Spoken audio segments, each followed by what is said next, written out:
broken if we hit a really strong artificial stopping point before 9 o'clock. Call it a few minutes, really. Foreshadow is the thing. Options are so.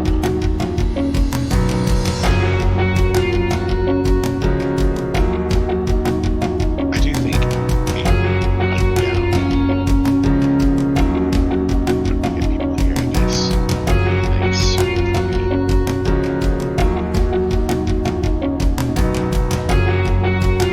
How are you trying?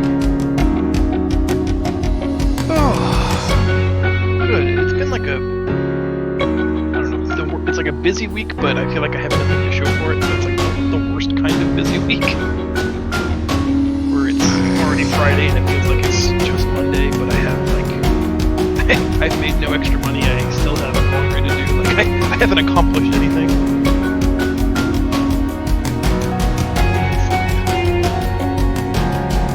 I am about to journey. I got to improve my Spanish this week, which is nice. Moss? A ton or just a little bit? Like, Probably a little bit. Well, so my job, we do construction supplies, so we have a lot of Mexican, business. And my boss speaks fluent Spanish, but he was out this week on vacation, so the rest of us had to like pick up the slack. And I've only been speaking or learning Spanish for like 2 months now, so I had used a lot more than I normally did. yeah, pretty successful. A little bit, I guess. I learned some new words and some new phrases. Yeah, you kept saying that to me. What does that mean? Oh, I mean, the curse words are the first ones you learn. Puta madre, chingao. That one's so alive. You fucking cracker. I don't hear that one a lot.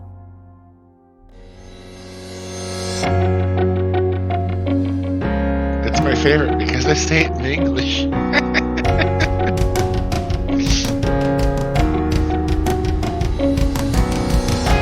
They mostly just whistle at me to get my attention. Because they could say amigo, but they're just like whistle like, hey, you, this, what's this? How much? ¿Cuántos? They just keep saying that over and over again until I give them an answer.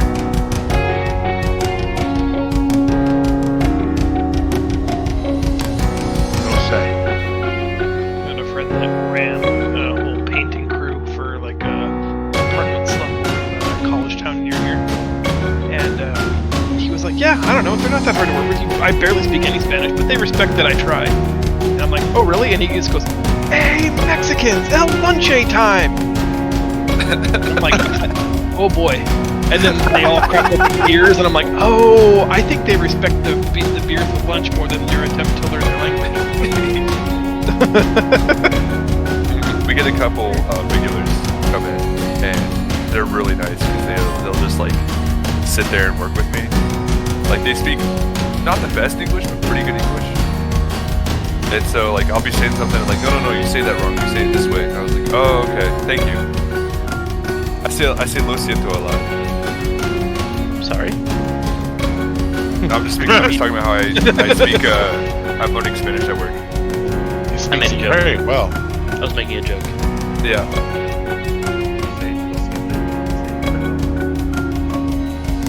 That's hard. My go-to is lo siento, mi español no es bueno. No habla español, desafortunadamente. ¿Tú hablas inglés? I feel like you're gonna want to learn Güero. Aquí or allí? Those are useful. Here, there, or everywhere. Gracias. I would say no Nintendo, por favor. No entiendo, por favor. I don't understand, please. Is that correct? Yes.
starting to look like it will go, but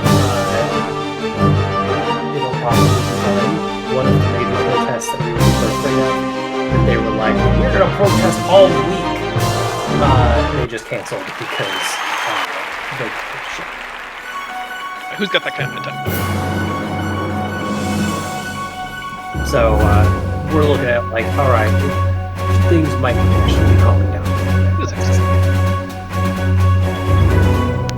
All right, from real world to fantasy world, what did we do last time? About this like a war zone as well. Because majority of the last session was around our fight in the probably that I didn't realize was us and other people and a giant monster. I thought it was just other people. But an important part of it was that the plan was we were going to really help out King the Sword and get Mumbles? Mm-hmm. Very well. By rigging the fight so that he would be the ultimate winner of the 12 of us. And so we all agreed that was cool, and some of us showed off our superpowers and some of us tried to show off our superpowers and got banished to the crowd. And then we were all carted out to the Coliseum for the fight. He's the reason we there can't were, have nice things, John. 4 or 5 non-player combatants. And for as excited as he was the thing about was making kind of all right. And then they Archer, introduced he the had gelatinous cube Jelly Belly, which was not all right. Notice I'm here. All right, because there was a that's all I gotta freaking giant gelatinous cube in the middle of the Coliseum. I meant to do some research and I forgot. Fuck the elf guy. Yes. Getting there. We're we'll get there, don't worry. Okay. What we also learned Hello. was there were It's 6 car o'clock, bombs yeah. that people in the crowd could buy or steal It's 8 o'clock. to that throw would be at combatants. And one combatant in particular got struck with a tar bomb right off the bat and then happened to get struck by lightning. And he didn't make it out of that. It's been fantastic. What we also really. learned was when pumping me up. other things I turned the volume down, but I've been got struck by lightning. hearing it in they got superpowers, background for probably a good which is really 6 unfortunate for our you have a problem, lightning cleric Zaz. Let's get some And also housekeeping, doubly out of the unfortunate way when we real quick. discovered I what think the for lever Will and on for the Zell, right side of the arena did, are which in Roll 20 for the only first time, existed to call lightning down specifically to piss off the gelatinous cube. Oh, okay. And this is what the kids these days call you can science. Just... Yes. Or science! Actually, I was the one who couple of quick cast tidbits. science. Let me be real. At the bottom of the I love the screen, sentence, there I'm the are one who cast names science. Pictures. I also you can use cast video science with the through witch the bolts servers if you want to. repeatedly. I prefer Oh yeah, you're right. since Also, we the guy that discovered our didn't make it primary out of there communication, technically if did, you just with a lot follow less along with me flesh. and go into the upper Mhm. right Yeah. corner where the cogwheel is that says my settings. So right side of the upper right there was corner. overall very intense fight that was kind of a couple of the NPCs and most of he's the not party in Roll 20. fighting, and then do I launch like Yes, the please. rest of the NPCs and Zaz fighting the gelatinous cube. Trying to. It was terrifying. It was very harrowing. And then Kig was there too. Settings. Yeah, settings in the upper and I right just corner, realized I don't know if he's you'll in see Discord a yet. bunch of things. He is, here. okay, You good. can change your display name if you want to. You also got a music volume stuff. The fight ended. The gelatinous cube eventually did melt, and because there were so many people still standing, it went to a crowd vote. And throughout the course of this fight, the players in the crowd had been trying to sway the crowd one way or the other. And the 2 people that got all of the swaying were Kig the Sword and Zaz, because Zaz was freaking calling down lightning and doing cool stuff. Hey, I made him look cool by the crowd too. I called him Zaz the Storm. Yeah, absolutely. And so we ended the session on a pretty pivotal vote where Kig and Zaz both appealed to the crowd and probably the plan would have dictated that Zaz kind of like concede and throw it to Kig, even though I think even Kig's player would be willing to admit that Kig didn't have a great showing there. Or Zaz could just play it up, and he did that, and the crowd loved him, and Zaz won. He is the hero of the day. Do you remember what he won? I remember that he walked away with I think it was a pendant. Yeah, that pendant. It made him a freaking tank. Well, you did the tank job, so. And I believe that's where we left off, was right at that vote. Yeah. We'll be picking up today in the aftermath of the Blood in the Arena. We'll see whether or not Mumbles accepted this effort to attempt to repay him by skewing some gambling, and then with the arching objective of having him using his underworld connections to get you guys up above to the floating city of Eros.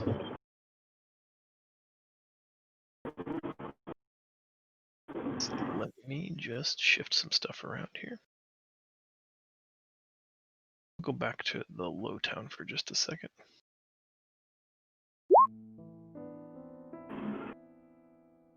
That is a good question. Where are you? Like existentially? I mean, I'm on the highway still. Which highway? 580. Okay. I'm glad you know that. Time to search where this is. I'm also on the highway to hell. So, Nice. you know. Also a good answer. 580 is better than 880. Screw 880. Hey, you know it's even better. You know it's better than both of those. 820. I don't You know, know what's 420 better is than pretty great. when there's no traffic? 24. You realize 820 is in Dallas. Oh, and I'm missing Petrichor. Well, then you'd be in Dallas, which is kind of a terrible time. It's not a terrible time. It's a great city. It's better than Los Angeles. Is I'd it? rather be in Austin. You're right. You're right. I mean, I didn't say it was better than Austin, though. So, what happened to Reed during the Coliseum fight? I believe he was one of the. He did. Yeah, I mean, solved it. He did stuff and things to people and places. Give him the boot. Everybody got a chance to showcase their special talents prior to that. So, without you here to roleplay his excellence, I think he was relegated to hyping up the crowd, All right. being sort of a hype man. Yeah, and Cole Cool. showed off his prowess. Cole went back into his cocoon, I think. Yeah. Yeah, nap time. Well, Leo was in a raging state, and he doesn't remember, and we'll never find out. We'll just roleplay it that way. But don't tell me. Ooh, You look cool, though. That's You did. very meta. You did look cool. You did good, buddy. Yeah, I know I did. You Maybe. did a real good, champ. Yeah. You know, I'm gonna roleplay it like I remember when I really don't. this most of these sessions have been recorded. You know. No, Except see, it's this better if I last do it Yeah. this way. Don't tell. All right. I specifically I was gonna asked, give and you I a was bit- told not last week, but the last session was not recorded, so that's why I don't know. Wrong. That's what I was told. I asked. I mean, it's always on the Twitch, ain't it? I'm pretty sure it was recorded. Yeah. Time I to don't know. ask. Who did you ask? I asked you. You told me Well, that your Well- D&D recording assistant buddy was not available or something. Because I Oh, asked. it's entirely possible that the most recent one wasn't. Maybe damn. I might have been flying solo last week. I'm Oh, sorry, glorious I and great. apologize. Guild group games in the sky. Was Well it? Group Games. Shut up. Wait. Was the Sorry, last did you say run last recorded?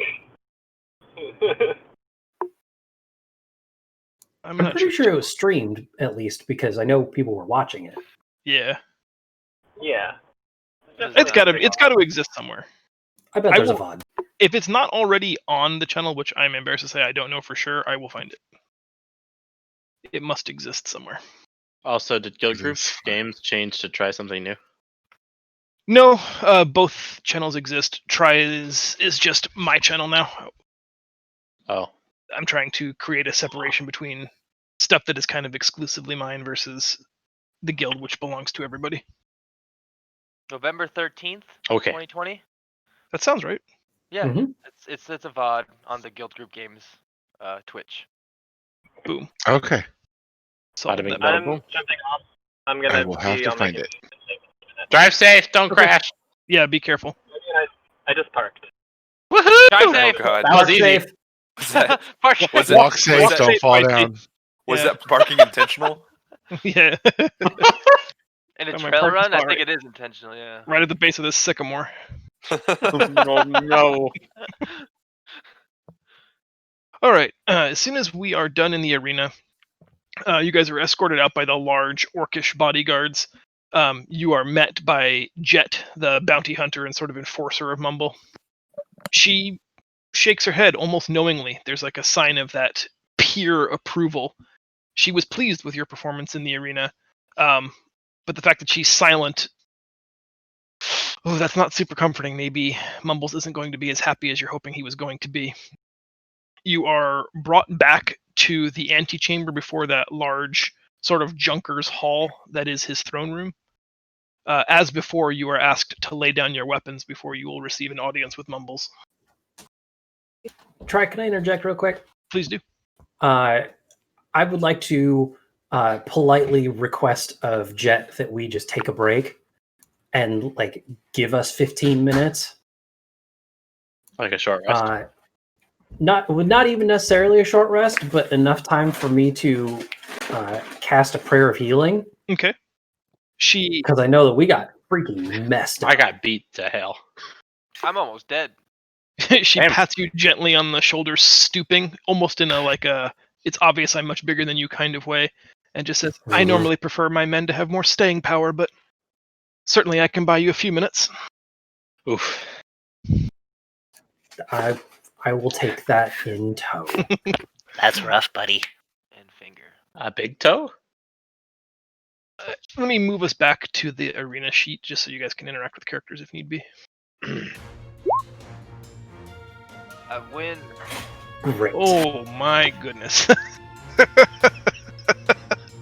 Does that mean we got healed for 16? Yes, How much do we get healed for? Yeah. 16.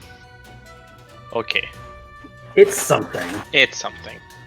I mean, it put me to almost full health again.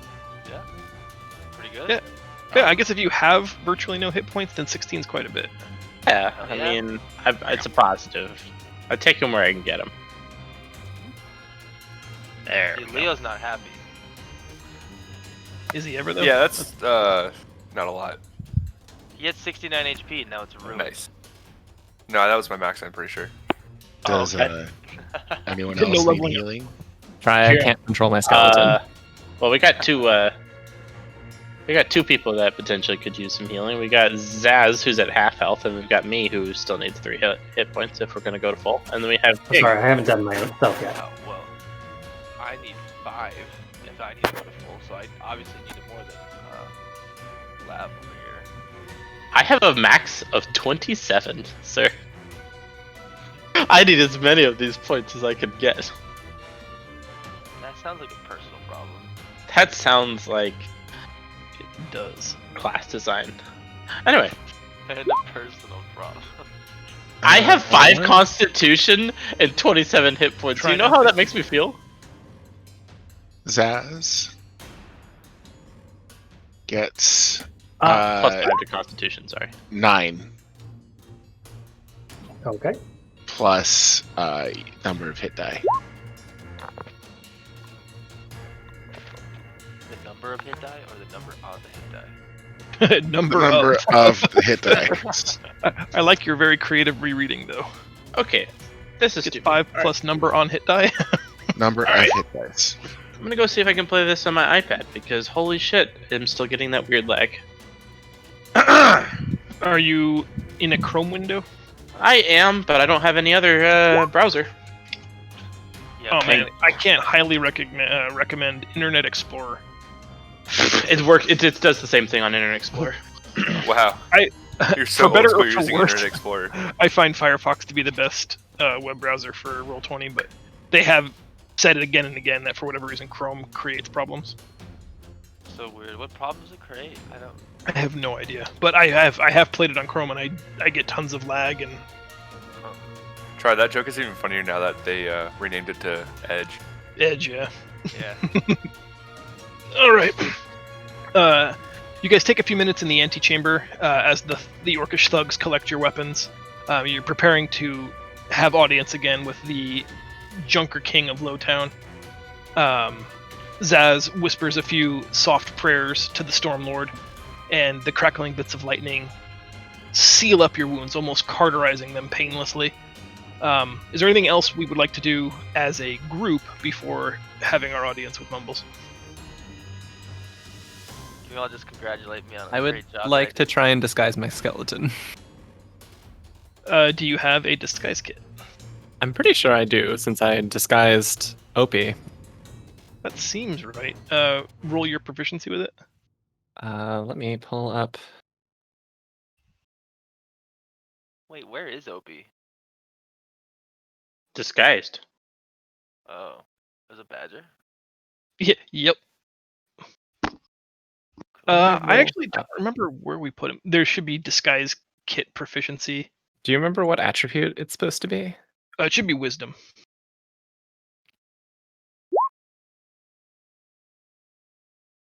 Well.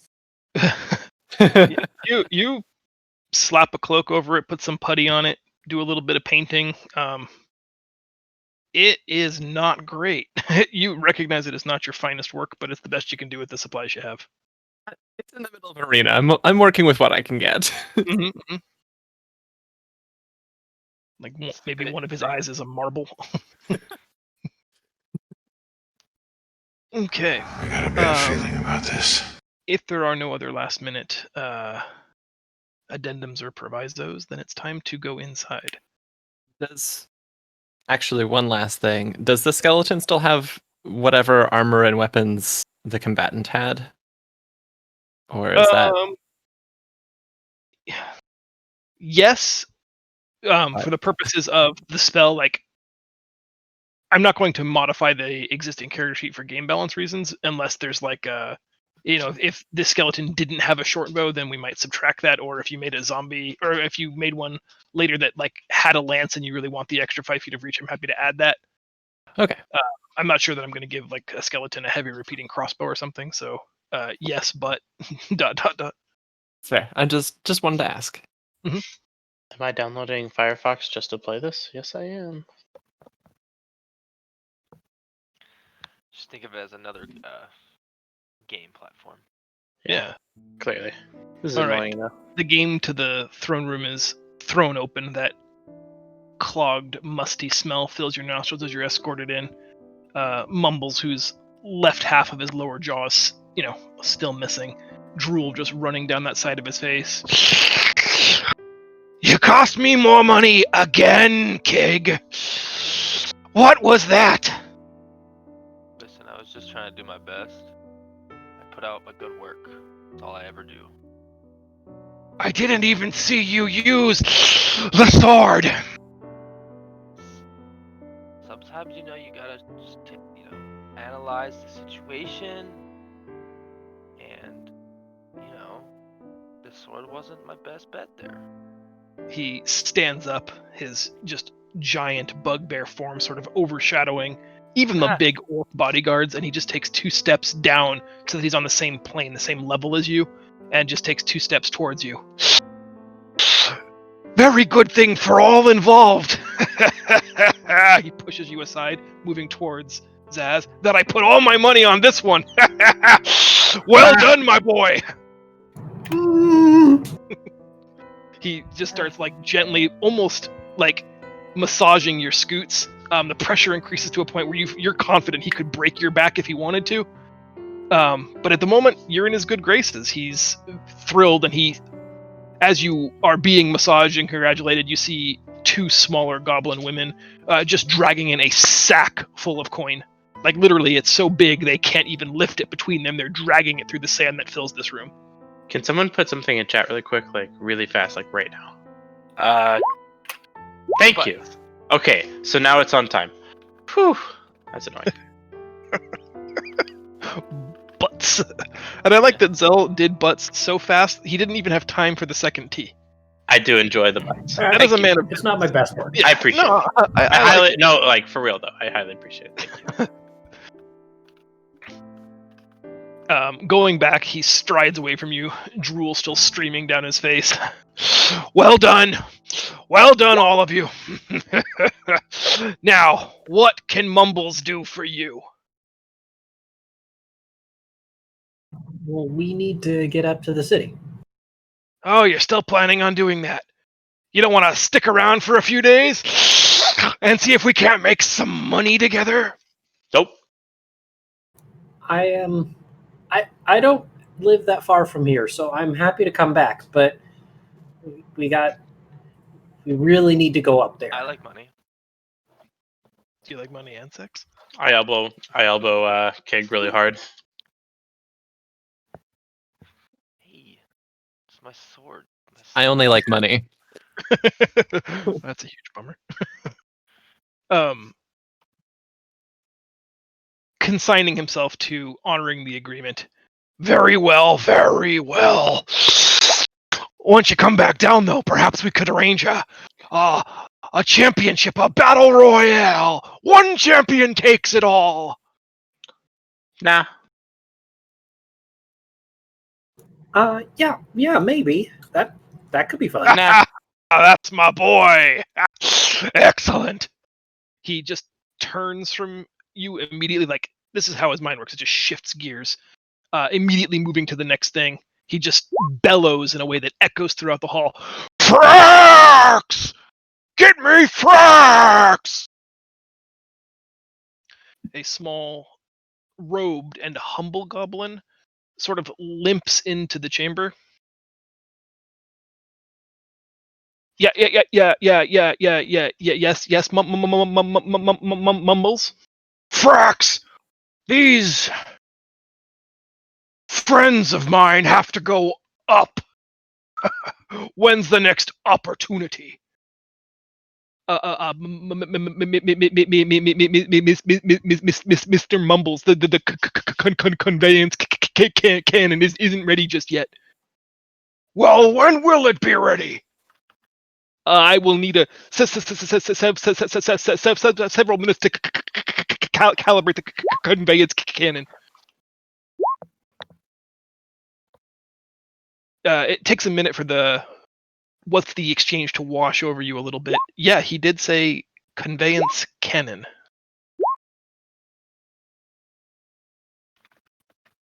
While he goes about his work outside, Jet and the two bodyguards of Mumbles escort you outside to the very top of the Junker's Fortress that is like the highest point in Lowtown. And you, for the first time, get a look at what might be happening here.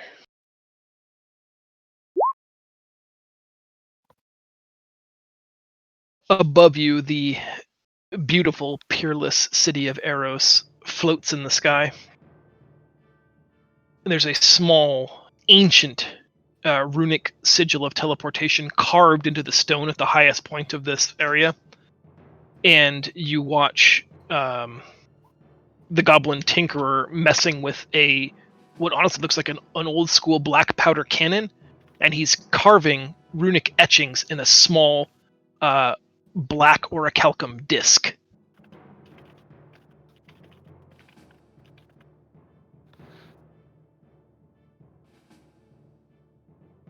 Bill is super pumped. The goblin doesn't like being watched. You can tell it's making him a little bit nervous, and so he just at some point stops and can I help you? I'm watching him intently. I'm fascinated in what's going on. It's a simple ruin of teleportation. Simple, huh? This is fascinating work. What kind of accent is that? Can I investigate it some with an Arcana check? Sure.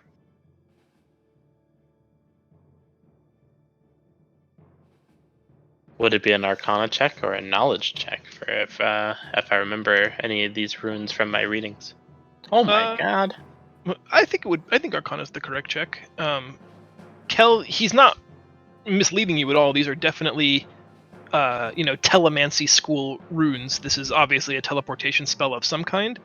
And as he's sort of piecing it together, you're starting to get the idea. The city of Eros, this mage city, is well protected. There's a nearly impenetrable telemantic shield that surrounds the entire city, preventing wayward mages from coming and going without permission. It stops incursions or unauthorized personnel from entering the city. But that's from spells that exist and originate outside of the bubble.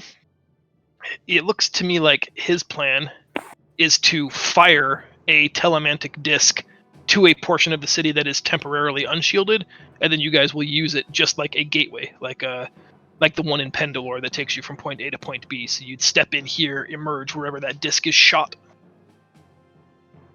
You see, as he's sort of elbowing you out of his way to finish his work, two small goblin assistants are bringing up some kind of explosive powder. It's highly volatile. He's handling it with kid gloves, and he just starts packing it down this long gun. Sound theory. The two assistants explain to Mumbles that the next window will be very shortly. I hope that your friends are prepared to go. Trusting that you overheard that, he just looks at all of you. You guys are up. Once the cannon is packed with this powder, they all stand aside, and Mumbles approaches it and grabs it, holding it like you might a heavy automatic weapon being fired from the hip, and just starts roughly aiming it at the lowest possible position of Eros. Oh, I'm ready.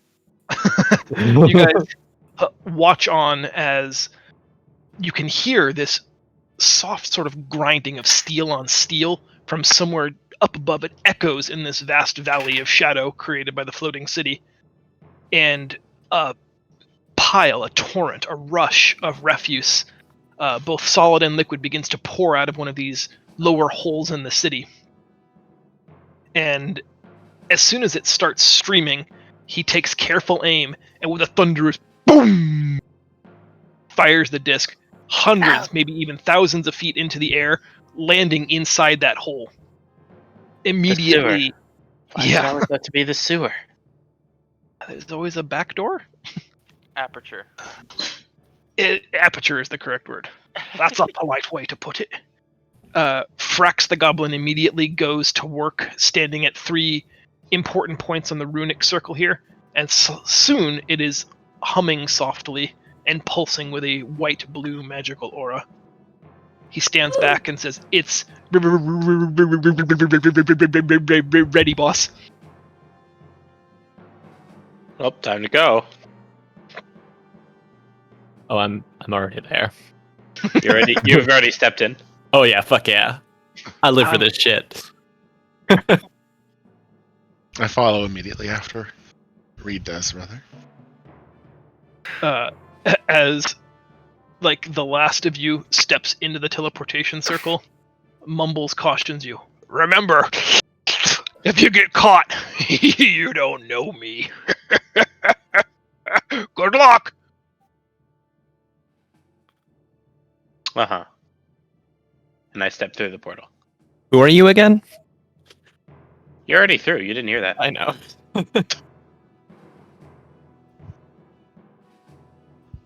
You guys all are whisked instantly through time and space into the sewer exit, aperture as we're calling it, of Eros the Flying City.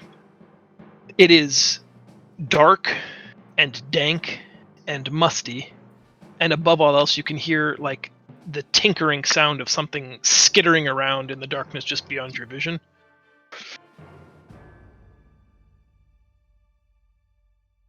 You find yourself in a I'm sorry, I'm having a hard time with roll 20. You find yourself in a narrow hallway, only about 8 feet wide, just wide enough to push 2 wooden crates side by side out at the same time. The floor here is worn and marred from several crates or cases over the years being pushed in this way. This is how you find yourselves.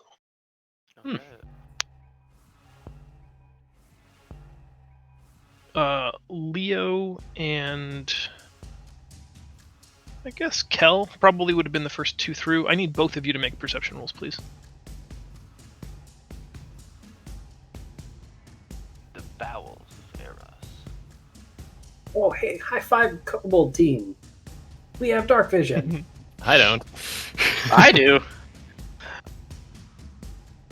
I also have. I have the best dark vision out of everyone here. Yeah, but we have dark vision normally. Okay. Normally. Yeah.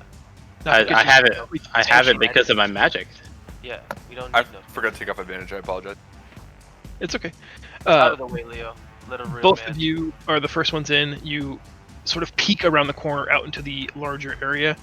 There's a small bipedal mechanical being wandering down the halls. It seems to be scooping up like bits of trash that it then puts into like a cage that it wears on its back, not on like a backpack.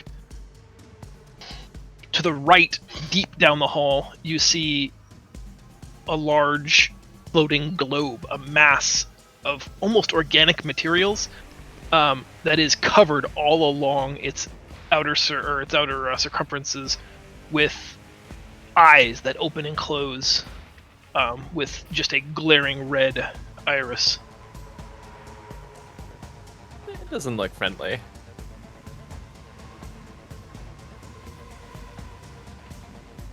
Seeing the scene before you, eventually, over a short period of time, the aperture behind you begins to seal, cutting off both any physical escape as well as severing the magical connection to that ring of teleportation.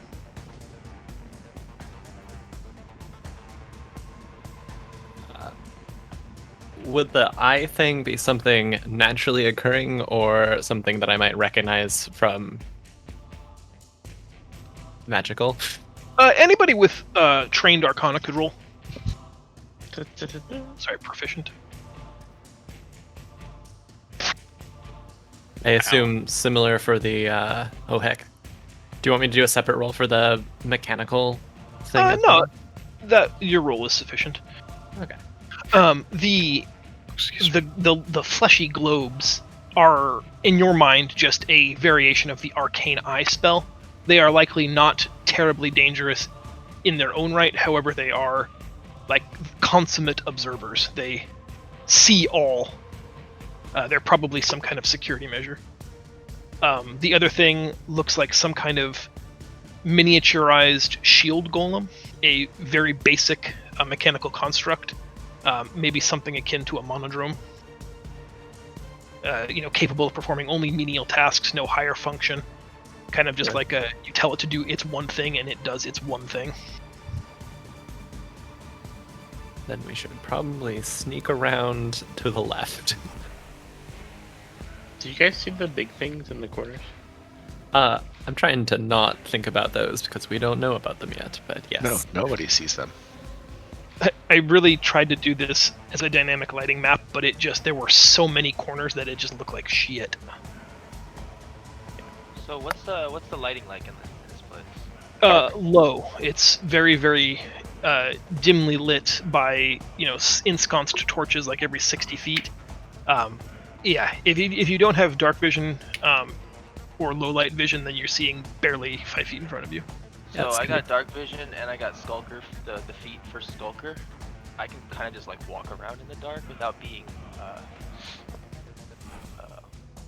what's the word I'm looking for? Sorry. Skulked. Detected. Yeah. I'm just You want one me with to, the like, darkness. Recon a little. I think that would be fine. For the purposes of tracking everybody's turns in order, do you mind if we just throw it up on the initiative tracker? I feel like Sure. would make people that's the best way to handle. Click my character. Yep, make sure your character token is selected before you use either the initiative on your character sheet or the initiative macro. Butts. Beat that. Butts. I keep my 18. Try here. You said we're in a corridor. Is the way the map is laid out? Is there a ledge just above us, or is it like? Are we in kind of like a little curved gully type thing? Yeah, you're sort of like in a sewer half pipe. There's a ceiling above you, so it's not perfectly cylindrical. There's a flat ceiling. Does that answer your question, or am I misunderstanding? Beside me, is that a ledge, a platform that I could hop up onto and walk on? Sure. Yeah, it's recessed to facilitate liquid waste. Okay.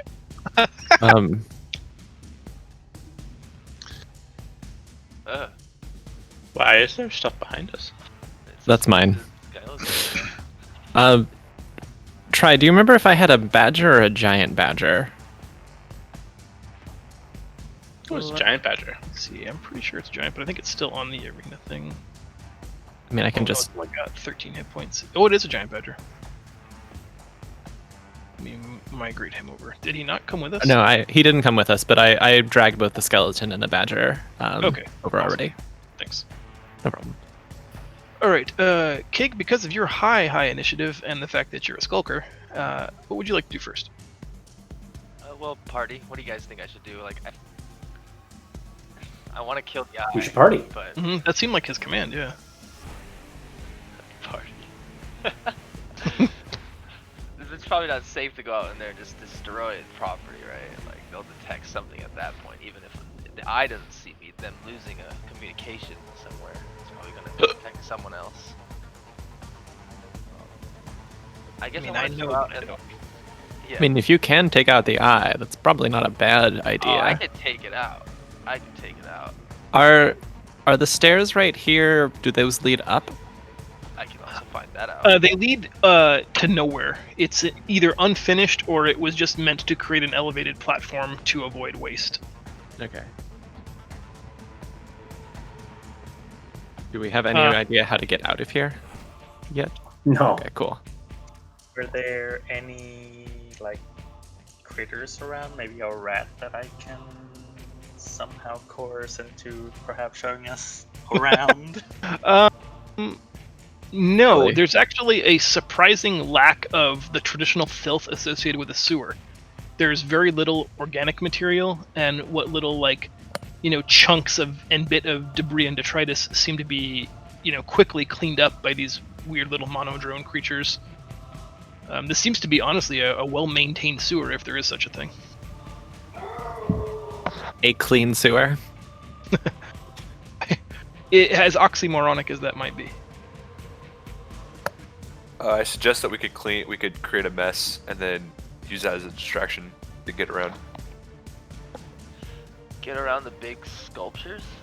Just around everything. This place seems eerily clean, so we could just create a mess. And then maybe some people will come clean it up. And we can sneak on by.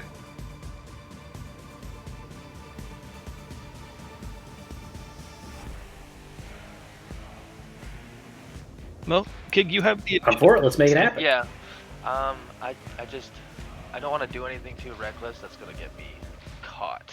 I think I've messed up enough already with Bumbles. Put the party in a lot of jeopardizing situations. Yeah, I mean, I can kind of just, based on my feet, I kind of can just walk around freely without anyone seeing me as long as I'm trying to stay hidden.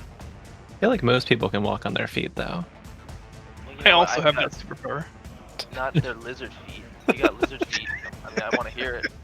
I've got gecko skin. Oh. But no gecko feet, just gecko skin. Yeah.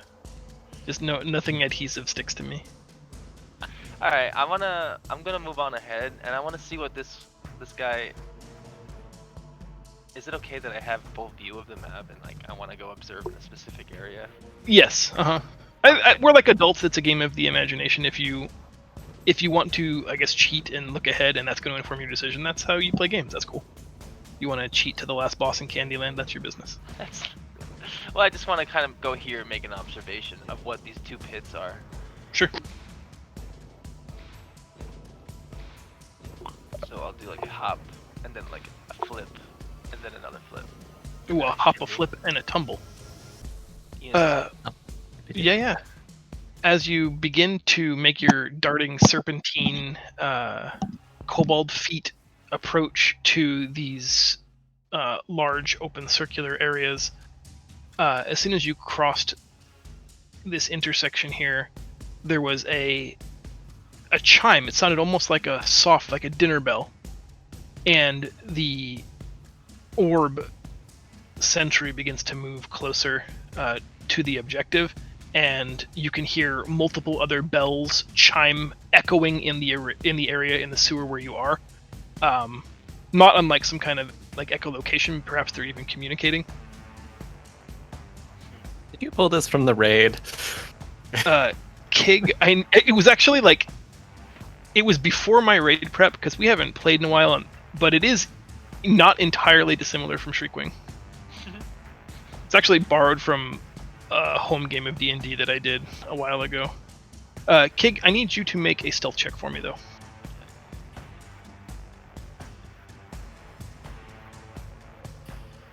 Is that good enough?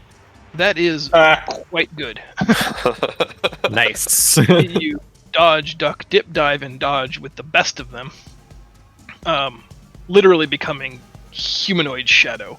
The eye ends up hanging out here for a few minutes.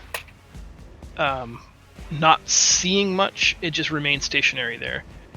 Where you are, you can see 2 large, like, lower hemispheres that are seemingly like collection troughs. If you look up, there are massive chutes that deposit trash here. Like, this is the big dump. All the refuse from the city above is dropped down into one of these large hemispherical chambers.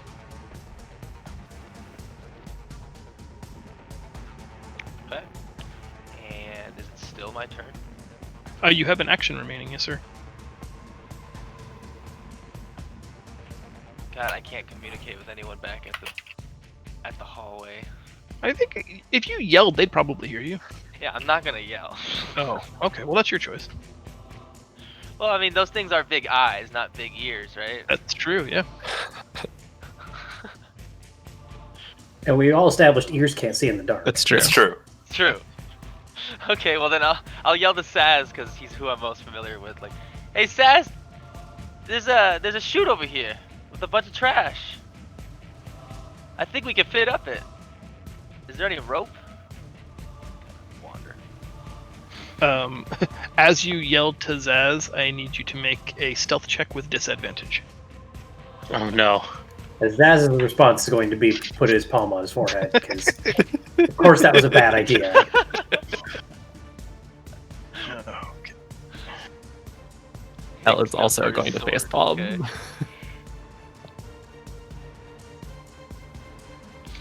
But it's good to know what sort of shenanigans we can convince you to do.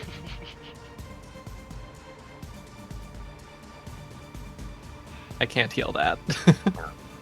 Uh-oh. Almost as if they're responding to the sound, the 3 arcane eyes begin to sort of hone in on your position. They're making that same sort of dinner chimey bell sound, but it's happening with far greater frequency now. They don't see me. Kel, it's your turn in the initiative order. What would you like to do? I would like to not go that way. Do the robots have eyes? Yes. Damn it.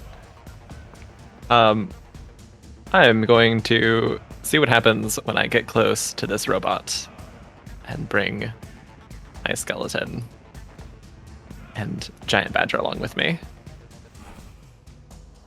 It does not make eye contact with you. Its eyes seem to be fixated on the ground as it's sweeping up debris that it stuffs into its I clean up the highway backpack. but it just... It's Wally. It is Wally. He sort of not shoves you, but just tries to get you out of the way a little bit. Unauthorized personnel, please evacuate the vicinity.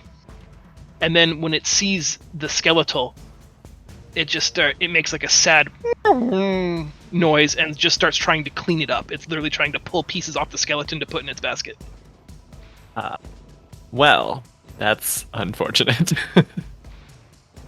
If I try and move, I'm gonna try and move away further down and signal to the rest of the party to kind of go this way since Kig has offered up a distraction.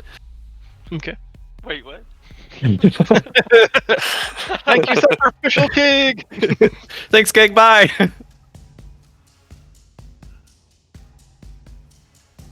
Kick the sword? Or like kick the distraction? Everything but the sword, apparently. As the skeleton moves away, the monodrone attacks it, punching it for 4 points of bludgeoning damage, trying to rip it apart into small enough pieces that will fit in its backpack. Oh, That's shit. rude. Hey, I need that coccyx. I got your coccyx right here.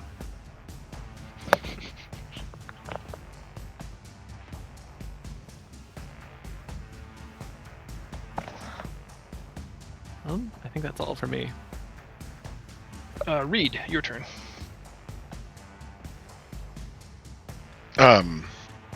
They're too far away to actually see the attack from the robot, right? Yeah, but you could have probably easily heard the commotion. Sound travels well in an empty sewer. Well, I heard the call to go in this direction, so I'm going to move this way as well. And hop up on the ledge while I do.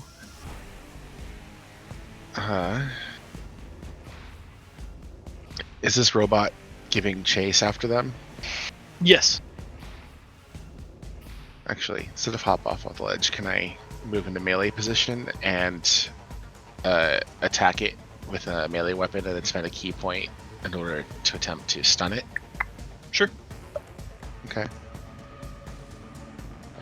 That means I have to make a melee attack, so I'm just going to do an unarmed strike. Yeah.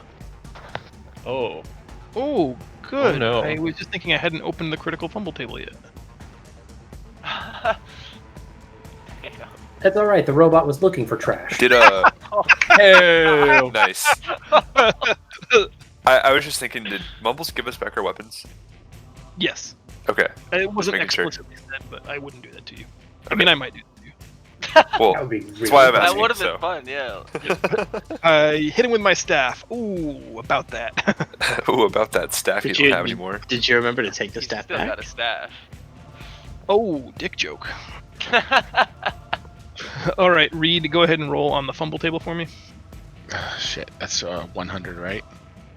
Or the macro button on the lower left-hand corner. Ooh, I like that. Crit hit fumble roll. 4. Oh, I don't know if super low is really good or really bad. We're about to find out. You lose your combat footing, exposing yourself to your target. Wow. Wear pants. You slipped and fell into the, we'll say, mud. Your target has advantage on their first attack roll against you next round. Can I use my extra attack and try again? Absolutely. All right. Boom. That is a hit. Roll for damage, and then I spend a key point to try to do a stunning strike.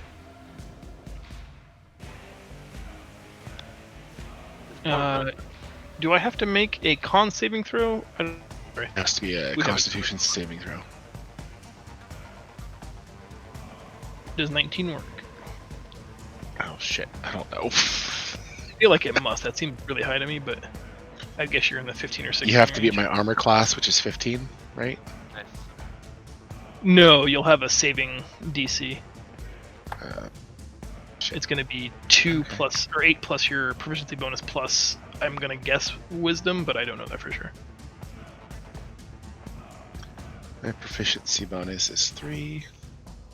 I don't know what my saving throw shit is. Sorry. I'm just gonna say, yeah, that's probably enough.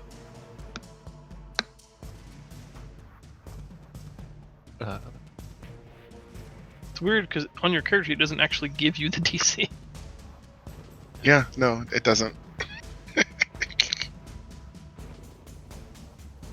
Alright, I'm going to rule that I'm sure 19 is high enough, but we'll have to find out how that calculation is done. Failure to stun. What would you like to do anything else? No, that'll be it. Me too, Petrichor. So it's not my turn yet, but can I talk to the group? This is one of those areas where I don't mind a little with like ex parte communication, but let's keep it brief, otherwise turns tend to bog down. If everybody's gonna micromanage each person's turn. I should probably mention that I have Pass Without Trace. Well, that would have been good to know. What does it do? Extra stealth for everybody within 30 yards. I get to choose who gets it. Well, like, so I could give it to everybody. It allows him to make everybody in the party invisible except for Mr. Atkins.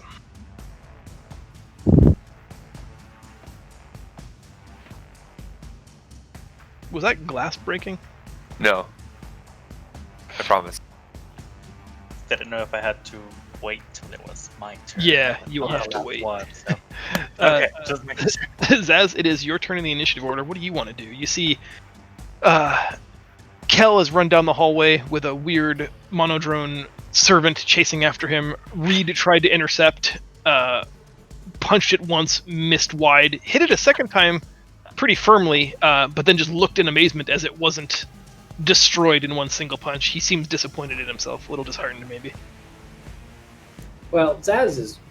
Kig is freaking gone. And this robot thing seems kind of dumb. So Zaz is super excited right now because he's been literally living under these chutes and picking them for scrap to sell for years now. So he's just going to be looting. Like, look at these crates. Wonder what's in them. He's going to start cracking open crates and stuff. Okay. Which I know doesn't sound extremely, like, solution forward, but look, man. The dude's a scavenger. He is. Make a... It's not called search anymore. What the hell? Investigation. That's definitely a thing I have on my character sheet somewhere. Yeah. Hey! Nice. This is... You would best classify this particular container as like alchemical waste. It's a bunch of broken glass ampules, rolls of scroll parchment that have been torn or misenchanted, burnt elements of, burnt wax, misapplied seals, kind of just like a catch-all of either spent magic stuff or magic stuff that didn't work out quite right. That sounds right. Point of order for Dax. It is 8 plus your proficiency bonus plus your wisdom modifier. Yep. That's what I said. Yeah. So is that a 12 or a 13? 8 plus 3 is 11. My wisdom modifier is 2, so 13. Oh, sorry, Lev. I was Zaz, looking it up. at the end of your turn, you can hear the dinner bell chimes echoing. You can see those arcane eyes zeroing in on the position of Kig. There is some value if you wanted to pilfer this crate and take some pieces from it. These wouldn't be used by, mages, enchanters, and mage rights who have options. But if you were, the stuff here isn't valueless. There's probably 50 or 60 gold worth of enchanting materials here, including some valuable residuum. Zaz is flat out just going to take a handful of that residuum and just jam it into his pocket. Nice. Because, let's be honest, he is a kobold. That seems fair. And doesn't maybe believe in good packing. But otherwise, is like, he's going to do that while he's mumbling, okay, I'm coming, Kig. Hold on. One for me, one for you. Okay. For me, one for you. And at least we'll move a bit, I guess. Zaz, as you get closer, the chime starts to double ping, for lack of a better descriptor, and I would like you to make a stealth check. Yeah, that's fair. Once again, this wasn't a great plan. It's just good roleplay. Mm-hmm. Oh, I don't... Heck yeah! Oh, nice. no! Not a critical. Almost. Like halfway there. Well, in response to you having been seen, the eye immediately turns away from where Kig was, focusing directly on you. All of the smaller eyes around the outer edge of its skin, all just sort of round, moving around the surface of the orb, to all stare at you in one place. And a haunting, echoing, mechanical voice. Intruder detected. Countermeasures deployed. No. Oh, yeah, that's probably me. Well, good job, Daz. Yeah. Good job, Zaz. They were about to murder you. Jezza, your turn. What do you want to do? So I'm kind of here, contemplating my life, standing in a shit tunnel, for lack of a better word, even though I know it's not that. I mean, it's sometimes that. It's kind of It is kind of that, though. You're not wrong. It's just empty right now. Yeah. And don't Google empty shit tunnel. I take a step forward, and then I'm assuming I start hearing this this droning intruder.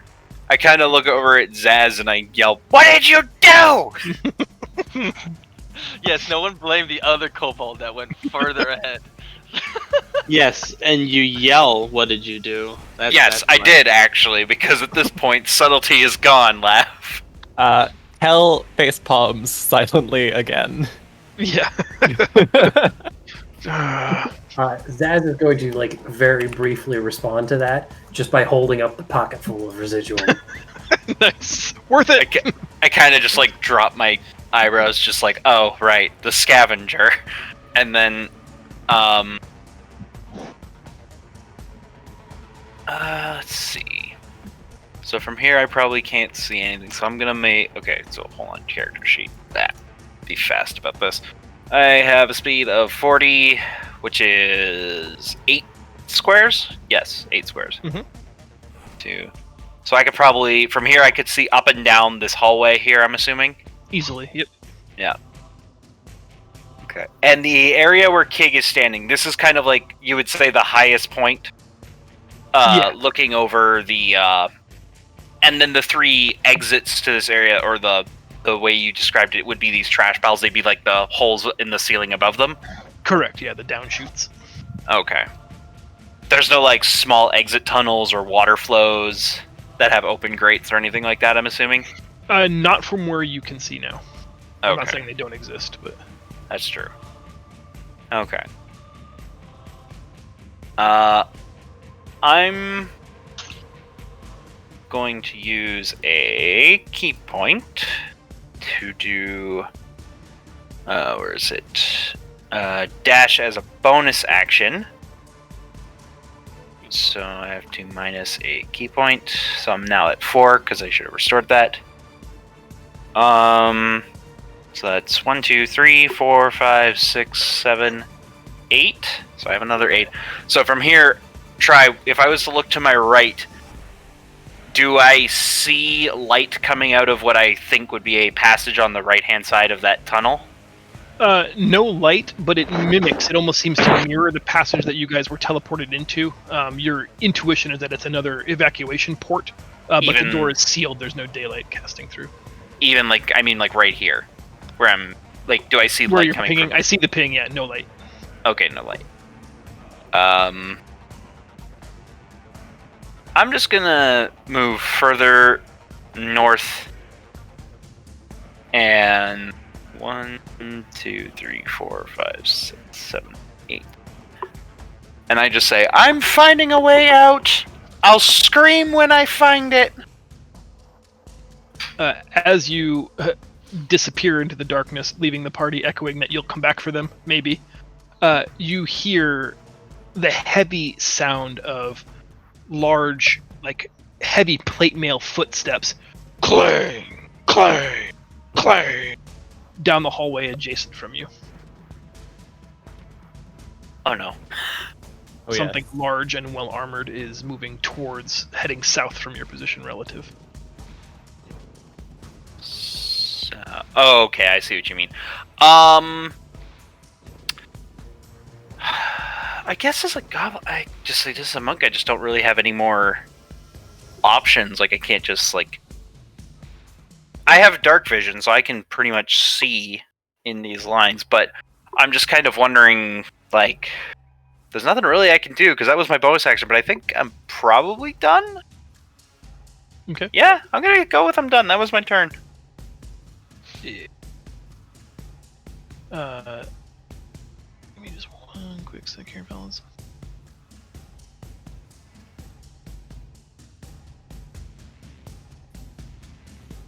After you go, Jezza, the Wally, as we're calling it, chases down the skeleton. Dax, it leaves your threatened area. It's muttering something about cleanliness. But you may make an attack of opportunity if you wish. I will. Dude, leave that Roomba alone. You monster. That's it? Just trying to do your job. Some guy, some little dwarf comes by and slaps you. Little dwarf, ouch. I assume the disguise was not as effective as I had hoped. Yeah, it doesn't matter though because Reed just slapped the dick off that robot. I didn't know it had a dick. He punched it hard enough that it literally just shakes apart at its joints. He looks at his fist like he managed to land such a strike that it resonated at the same frequency, spiritual frequency as this thing. It literally just falls apart at every joint. All the screws undone on the floor. It is dead. Destroyed. Look, my original intent was to stun it and then try to get away, so it was left there stunned and maybe would lose track of us. Well, you killed it. Way to go. Well, it was a problem. Its head rolls on the ground looking at the undead abomination, and its last words are, "No, so dirty." Look at what you've done. This reminds me of Trillax. Alexis, it's your turn. At least we're no longer at disadvantage. I wonder if this game is gonna work in time. Hold on. Looks like it's working. You got Maybe. it, buddy. Who knows? You got it. I believe in you. I believe in Chrome. Not really though. I go here. Okay. And I have my turn. Okay. You approach Reed. There's like just 100 little mechanical pieces, all just sort of neatly laid out. Oh wait, no, I take looks that like back. it used to be an upright creature, but is now just laying down in parts. I take that back. I look to see if there's anything useful out of the pieces of robot. Robot dick. Yeah, there is at least one robot penis. I pick it up and I throw it at Reed. Good for alone time. Yes. You may add duo drone donger to your character's inventory. Well, it left already. I threw it at Reed. Oh man.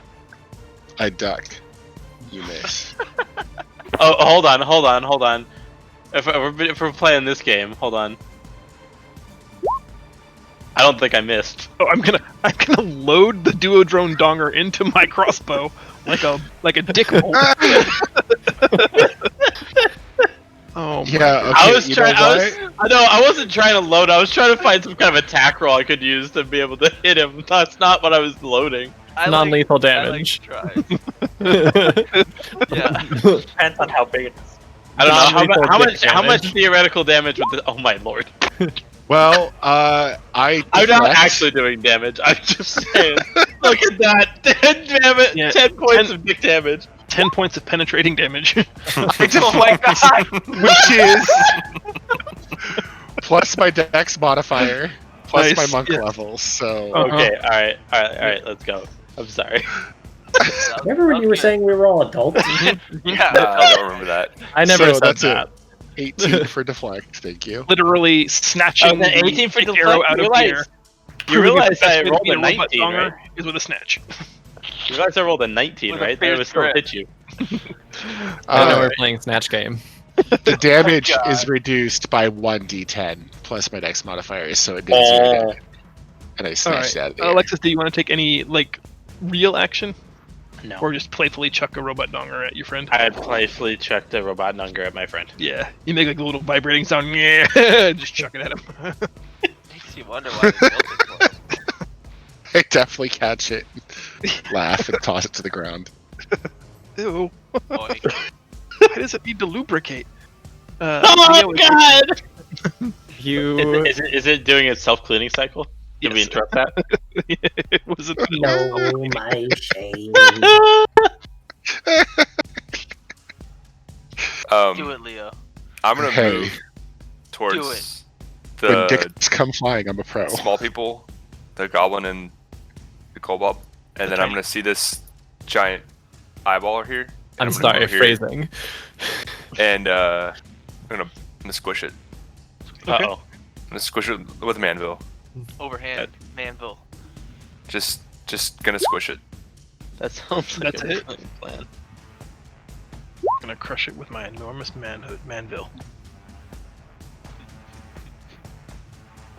I'm hoping it just makes a plopping noise, like a. Yeah, it gooshes almost like something that was alive and visceral, but it pops like a balloon, revealing that the inside was empty. There's just this little small stardust of arcane energy as it dissipates. Uh-oh. 2 loud bell chimes echo in the chamber that you're standing in, and additional eyes zero in on your position. I need you to make 2 stealth checks. Oh, this will go really well. Nice. Holy Hey! shit, it went really well. You did better than that. That's 1. Nope. Hey, yeah. highs and lows. Not a nat 1, though. That's correct. The bells chime again, and that disembodied, calm voice echoing throughout the chamber. Sentry unit disabled. Primary threat identified. Uh-oh. Wait, so I just got Hear that, this Leo? control spell? bellow through the tunnels. At least I got its attention. Petrichor. Is it too late to pass without trace? I think so. So, seeing that everybody's dispersed, my instinct is just to kind of try to stay as a group with somebody. So I'm just gonna kind of move over here and end my turn. You just want to dance with somebody? Dance with Yeah, somebody. I don't want to be alone. I mean, I heard this big robot voice, right? It echoes throughout the whole. Yeah. A sense, a deep cavitation is felt throughout the sewer. Sediment is being shook loose from all of the nooks and crannies, the joinery. You can hear heavy armor footfalls, and as the eyes that found Leo Stronghammer identify a priority target, a massive, hulking, animated suit of armor bearing a massive cudgel and shield turns the corner, and moving far faster than you would have anticipated, it engages Leo in combat. Oh, shit.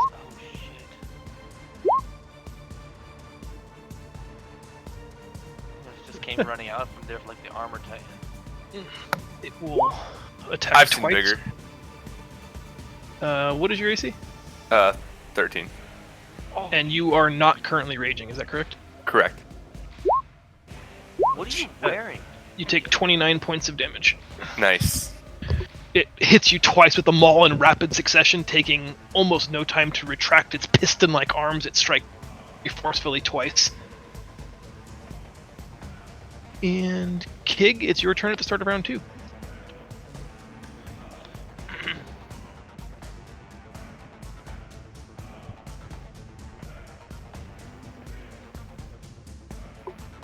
God, if I go in front of him, I guess it really doesn't matter in which direction I attack. Alright. I'm gonna go help Leo. That's just what I feel compelled to do. He's my buddy. He kind of protected me during the Mumbles encounter. I remember that. You were there, remember? It's a good time. I was scared to talk to Mumbles. That was before the last session. Yeah. I'm gonna go right here. I'm gonna ignore the eyes, and I'm just gonna. I mean, it's made of a suit of armor. I'm gonna just try and like slash at it. Shock it.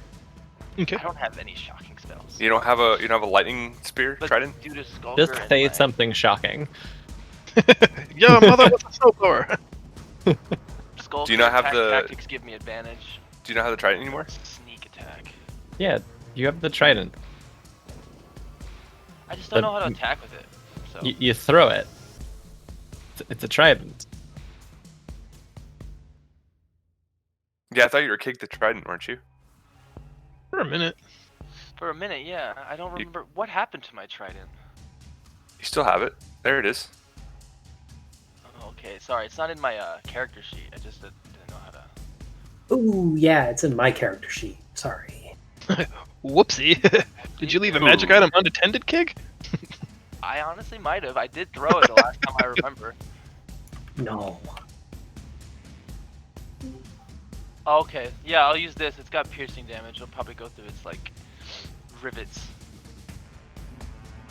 Frog? Yes. I feel like blunt damage is going to be better for something that's made of iron. We'll see.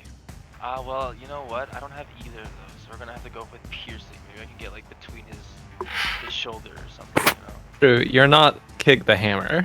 I'm not. You could be. You want to No, borrow I a am hammer? Kig, the dexterous though. So maybe I can get lucky here. I just don't know how to initiate this. I've should borrow literally a hammer. never heard anyone call you Kig the Dexterous. Well, Give me I got a one lot of second. dex. Kig the mallet, maybe.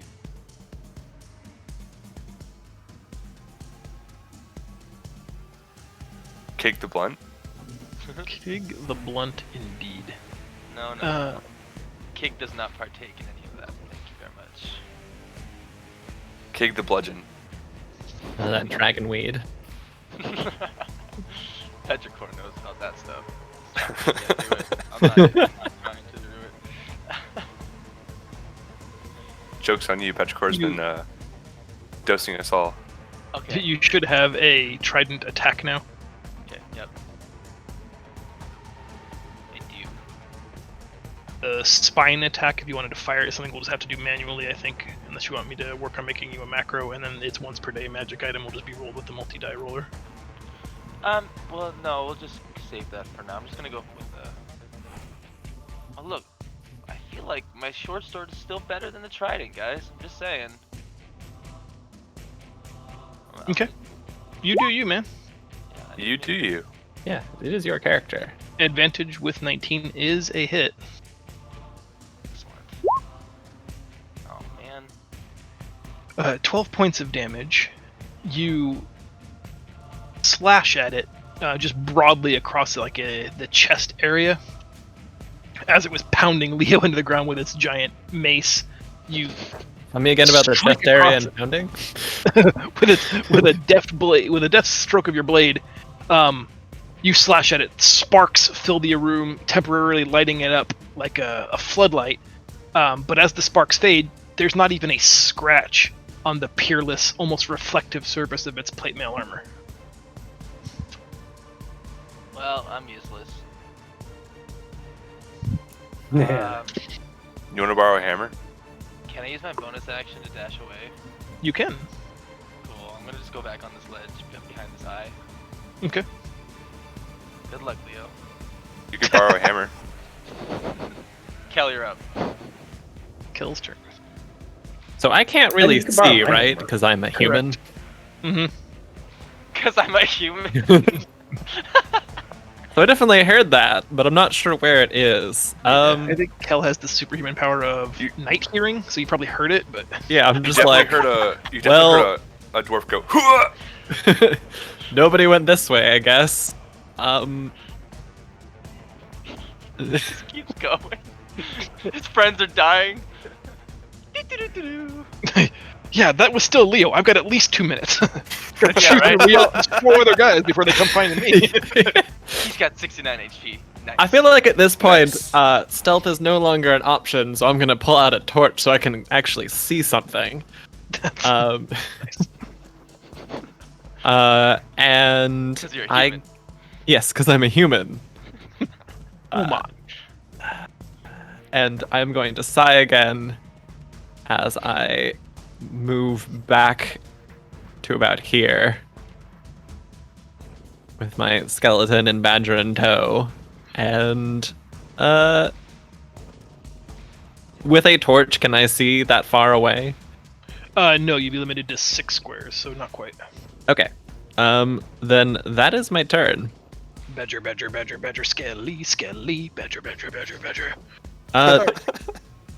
Yeah, the skeleton has dark vision, but I don't know if it can see that quite yet. Night. I don't think so. Reed, it's your turn. What do you want to do? No. I want to unmute myself before I talk. Hearing the combat and the thunderous clanking of armor, I go back to my friends. And after feeling my way, I see them at this point, and I guess I will definitely hop up here, and then I will use my Sun Soul attack to attack this armored behemoth attacking my friend Leo the dwarf. Pew pew pew pew. Put my hands together, they start to glow, and I fire Sunbolt out, and I use my extra attack to do it again. Both of those attack rolls miss. As you fire your radiant sunbolts, it interposes this giant tower shield, and both of your key blasts erupt harmlessly on the facade of the shield. I'm going to It was disconcerting because it didn't even seem to be looking at you. It was still focused on pummeling Leo into the ground and almost, subconsciously put the shield up to interpose.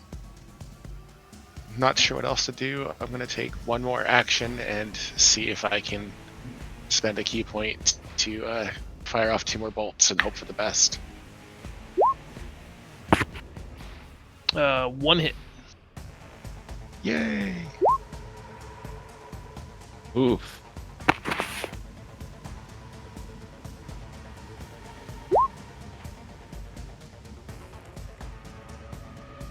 I'm not sure that's doing what you wanted to do there, Lev. The Sunbolt, at this point, it's just a furious barrage of multiple key-based attacks. Eventually, he can't have his shield in 2 places at once, and one lands, shattering into the dome of its head. As the radiant damage dissipates, it has scarred it. There's this almost carbon-like scoring on its face guard. You've done some damage to it. Nice. I pant a little bit out of nervousness and end my turn. Zaz, you're up. Zaz lightning. Nice. Oh crap! I just realized that we're indoors though. Do it. That's a problem. Oh, it's gonna be fine. No, Can't. I need that sky. What about the shoots? Wait, can you not call lightning inside? No, you have to have access to the sky. Oh heck. Told them. Yeah. Heckin' butts. Heckin' butts. Yeah. So instead, I'm really sad that I just realized that too. I'm actually just going to cure some wounds because Leo's not feeling so I'm good. feeling alright. You're not feeling so good. I can walk it off. You know what? Now I'm calling lightning. Did lightning pick up? Ring ring. Lightning's not here right now. Straight to voicemail. Yeah, that's pretty par for the course today. So I heal 3. 6. Okay. That is a bummer. Yup.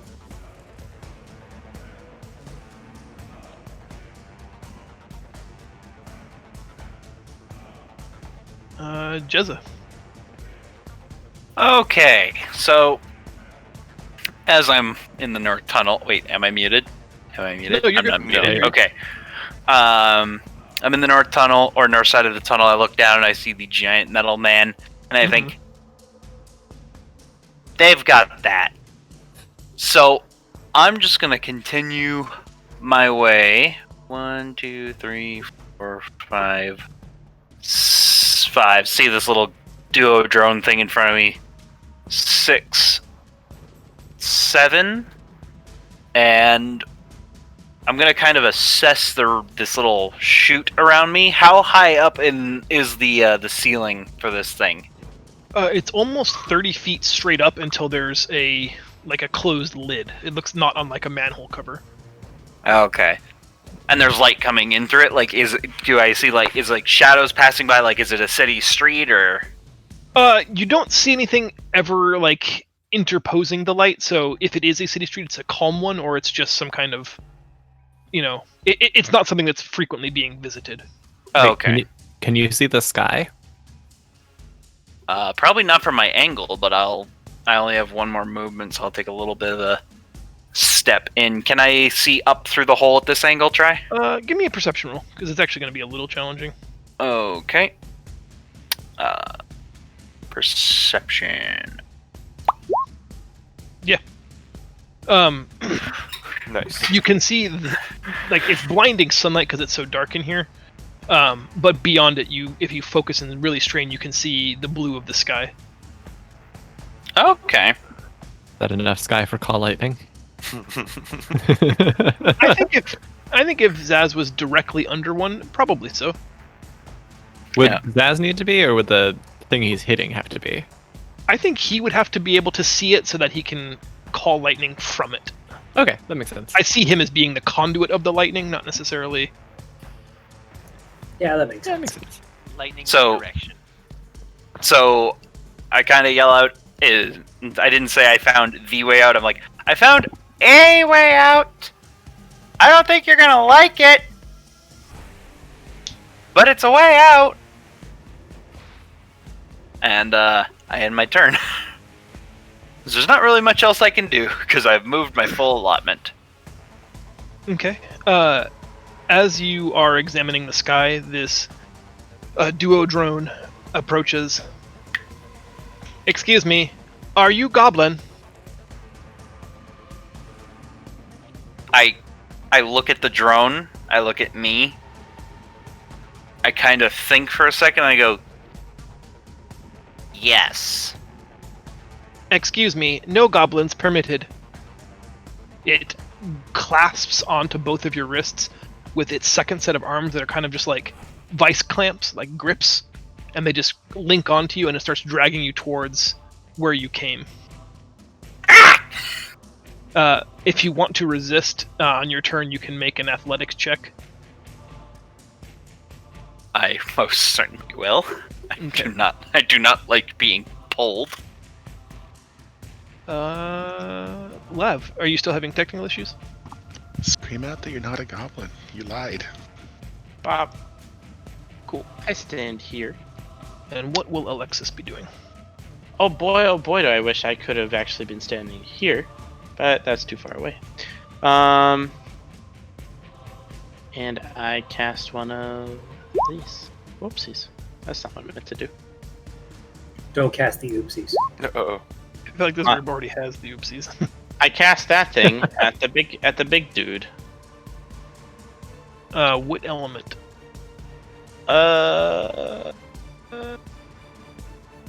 What is the difference between lightning and thunder? One of them is electricity and one of them is like destructive sound. I'm gonna go with Acid lightning. eats through metal. I'm gonna go with lightning. Okay. And what do I have to do saving? Is it a dex save? It's not.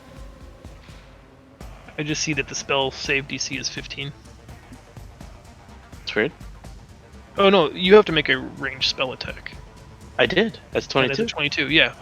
I guess I don't know why it's showing me the spell save DC. I think just it must tag that onto all spells. Sorry, Lev. Go ahead and roll damage for your chromatic orb.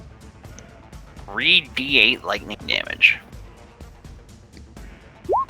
Damn, I rolled low. Jesus.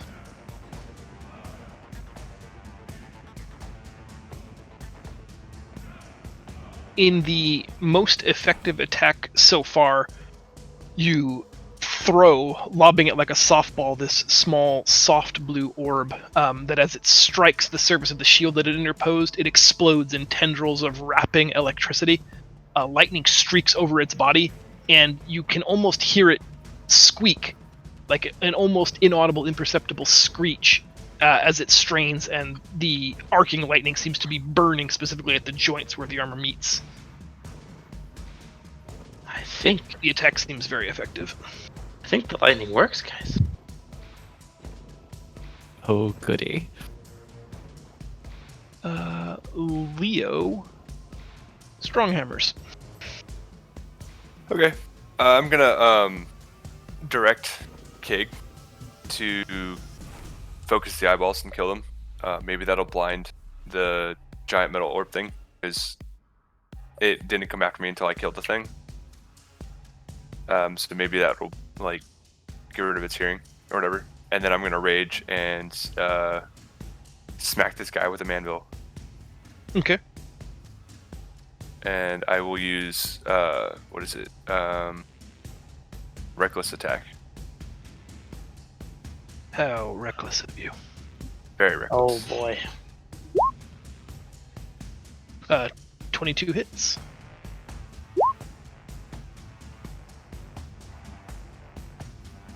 What are And the then my- qualities of the mandible? Bludgeoning. Okay. You smash into it with all of your force, expecting to completely devastate it, either crushing it into itself or perhaps cleaving it clean off. Instead, there's that solid resonating blow where the reverberation works its way down the handle into your hands, creating that just blunt pain in your palms. You draw the mandible back to see only small scuffs where you've damaged the polish to its armor. And then I think, what is it? My astral protectors do pop out because it wasn't a successful attack. Yep. What do they look like? This time they're gonna be dwarves, kind of all like manifesting over this guy, like polishing it. Nice. So kind of like distracting him. Mm-hmm. Just gotta keep it clean. Keep it tidy. All right. Do you want to move, Leo, or is it Petrichor's turn? I'm gonna stay where I am. Okay. Petrichor. Okay. So, can I hit from where I'm standing, or can I move and? You can melee where you were. Say if I were to move. Right. Okay. And I'm guessing it's got its attention focused on Leo because he smashed the That seems to be the way it's playing out, yeah. So noticing this, I would like to maybe like swipe at like the back of its legs, trying to maybe throw it off balance with where's my attack? Hold on. With Primal Savagery. That sounds brutal. What does that do? 2d10 of acid damage. Okay. Do I have to save or do you have to attack? I believe I have to attack. Dang. Is that good? It's good. Yeah, that's all right. That'll do. That's pretty good. That's okay. That's a hit. That's pretty good. So if you click on the word Primal Savagery, it should roll damage.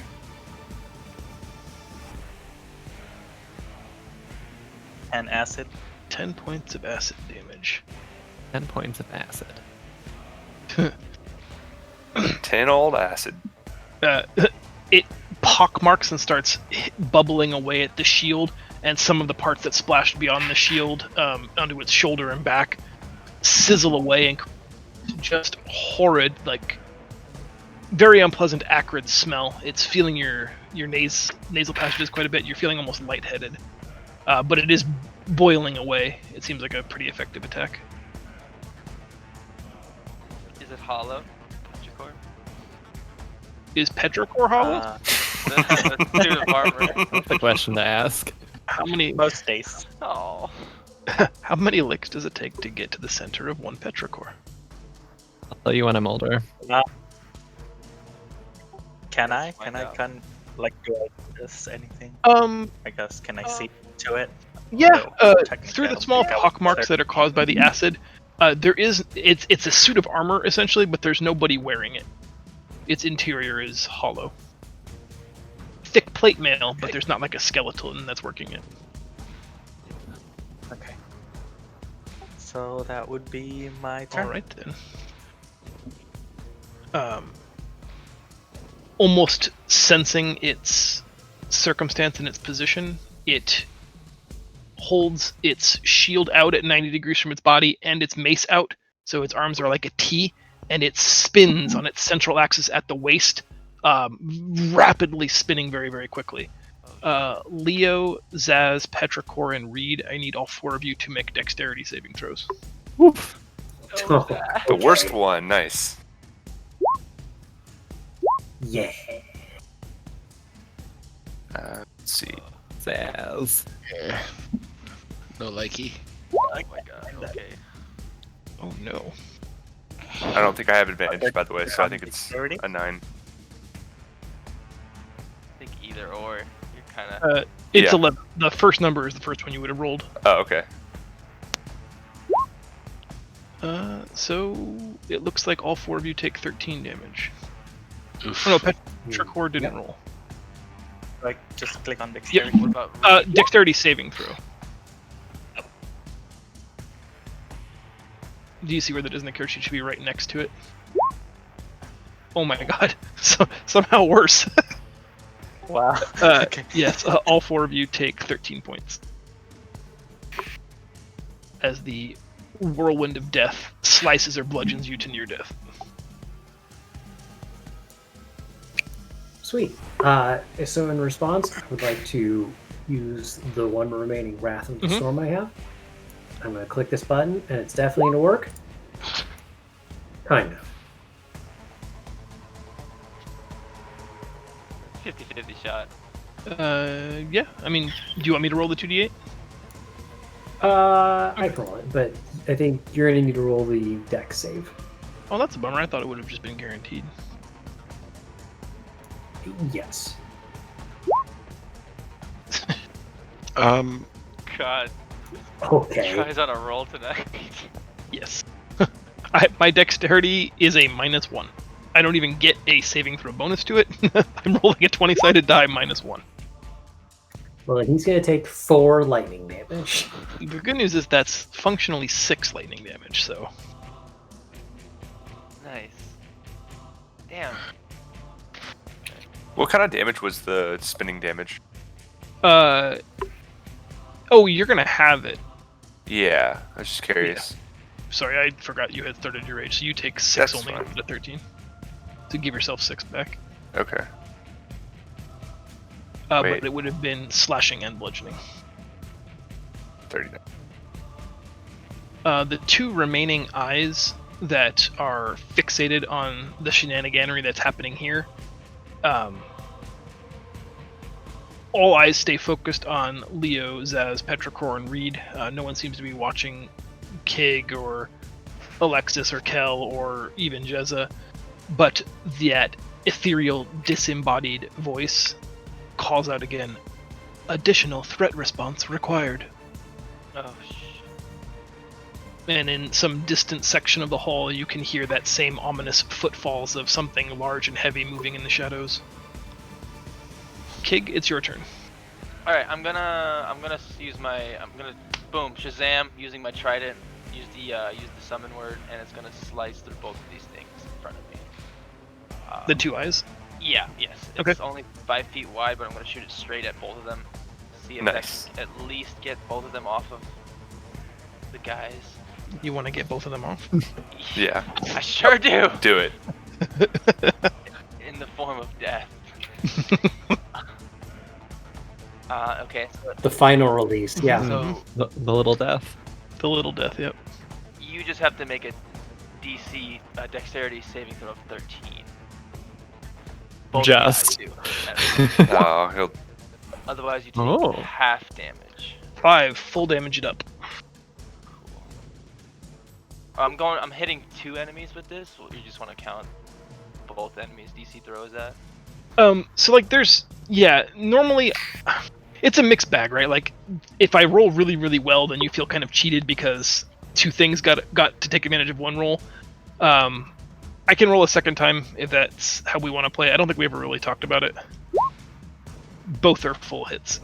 I like for when it's like 10 things, I'm probably always just going to use one roll, and if it feels bad, then I apologize and I'll make it up to you somewhere else. But I understand. No, okay, that makes sense. I'm only going to roll once for damage, though, right? Because it's going to be like a striking blow through both. yeah, that's fine with me. 11. You speak the command word, which was what? Shazam! Nice. You call out Shazam, throwing the trident at the eye in front of you. The moment the trident leaves your fingers, it becomes an arcing bolt of lightning that shocks through the first eye into the second one. The intense heat and power of the lightning bolt from your trident completely disperses them. They're little starbursts of arcane energy that then suddenly cease to exist. The lightning arcs all the way against the backside of the room, blowing up the crate over here next to Kel's badger, and then it dissipates as quickly as it started, and the javelin, or the trident rather, materializes back in your hand. Oh, okay, back in my hand. Sweet. Excellent. Cool. And then I'm just gonna make a my bonus action, and I'm gonna just put myself in line of sight of this big boy. Would I be safe here from his damage? Is this like a curved ledge right here? Would I be able to stand here? You can, but you're like sloped down. Okay, I want to use my dash for right here. Use my bonus action dash to go right here, and then I'll end my turn. Copy that. I'm about that far away, and I'm in range of the swinging arms. Cool. Oh, well, the sweeping arms. I mean, I just don't want to get 30 damage of bludgeoning. It was only 13. I guess. Yeah, I can take a 13. Like, there's a visual cue for D&D. Creatures' sizes are usually pretty visually distinct, and creatures will be able to threaten, attack at different ranges. So Leo, for example, is 1 5x5 square, and his threatened range is 5 feet. This creature that's 2x2 is 10 feet, so it will reach 2 squares. So I'm fucked either way. Okay, that's kind fine. of, yeah. I mean, yes, and also illustrating a point. Live Kel, and it's your learn. turn. The one square behind you looks even still. No, it didn't. That's the one I asked him about. How far away do I need to be able to see it? 30. Okay. Within 6. Then I'm going to move right next to...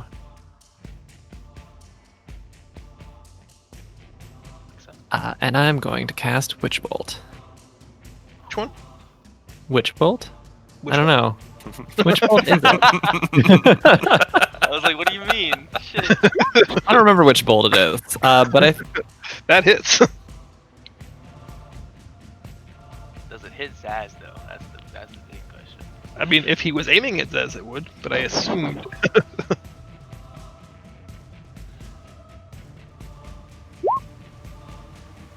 Nice. Excellent, actually. Damn. At a, what is that, level 2 or 3? It's level 2. 2. 30 points of lightning damage. Holy shit. Yep. Alright, Kel. I got this one. You get the next one. Holding your hand out. Witch Bolt, though. Alexis, Zaz, Petrichor, everyone adjacent to this effect. Your stomach almost turns for a minute. There's something otherworldly, almost foul about what's about to happen. You can smell ozone in the air, and you look at Kel, whose eyes begin to flare with like a ghostly green energy, and from their hand outstretches this tendril of lightning that just wreaths itself around the golem, and Kel intensifies its power, growing ever bright, and the continuous effect of being lassoed, if you will, by this chain of lightning is starting to liquefy some of its armor. It's becoming molten, it's so hot. Nice. Reed. It's still standing? Jeez. Is it still It's not going to be spinning? standing for much longer. It's going to be melting pretty shortly here. Get ready Is for it the still- next one. Oh god. Holy shit. Save your Witch Bolt, please. I move slightly around the corner. I'm still within line of sight.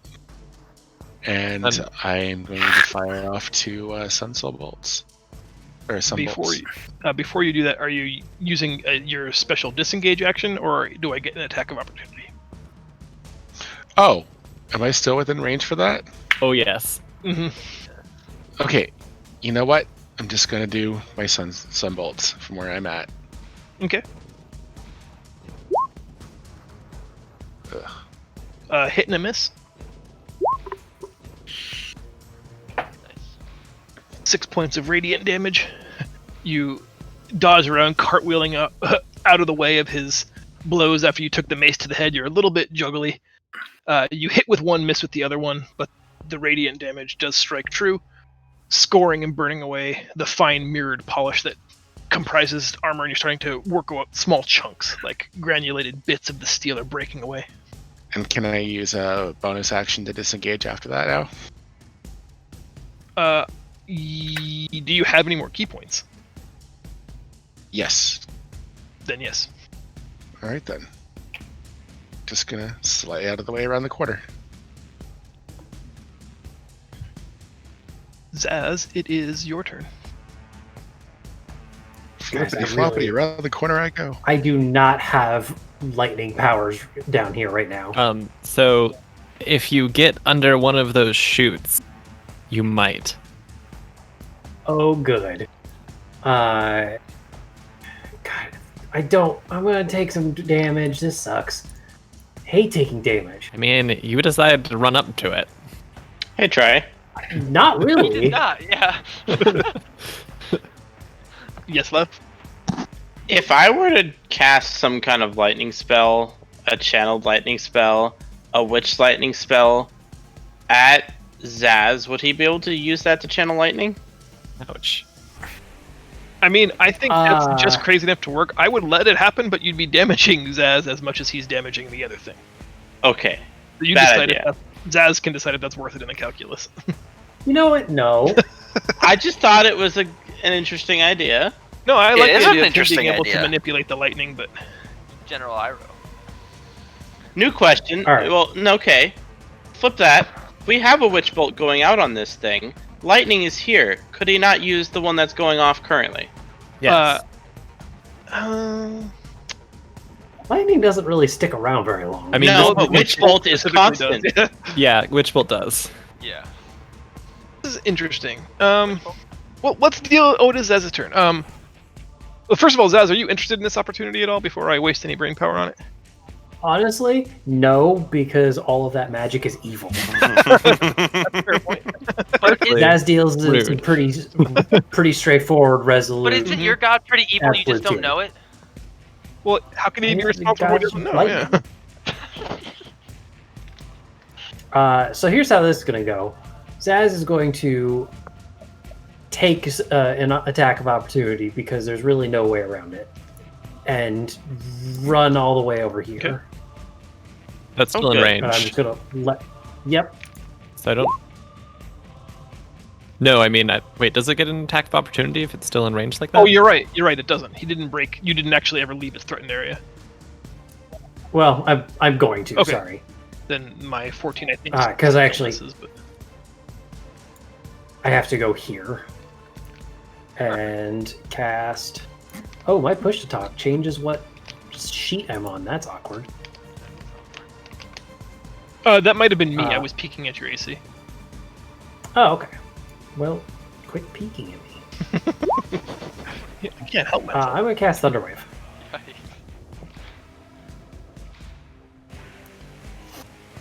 I love you so much, Sel. Oh, if they didn't hear us before, they're gonna hear us now. Yeah. Listen. I am. That figures. I can't. I have a +5 to Constitution. I am a cleric of thunder and lightning. I didn't have a choice. I was born. I This can't way. anymore. It was too +5 in your loud. Constitution save? Yeah. I get a 17 on my -1 save. On my +5 save, I get an 11. Great. Gotta love it. Roll your 2d8 thunder damage. Hey, that one's That good. is good. 15 points of thunder damage applied. That's a lot of damage. Boy, oh boy, do I wish I knew what was happening. Zaz, he's gonna get pushed right into the tunnel's like 90-degree corner there. Would you be?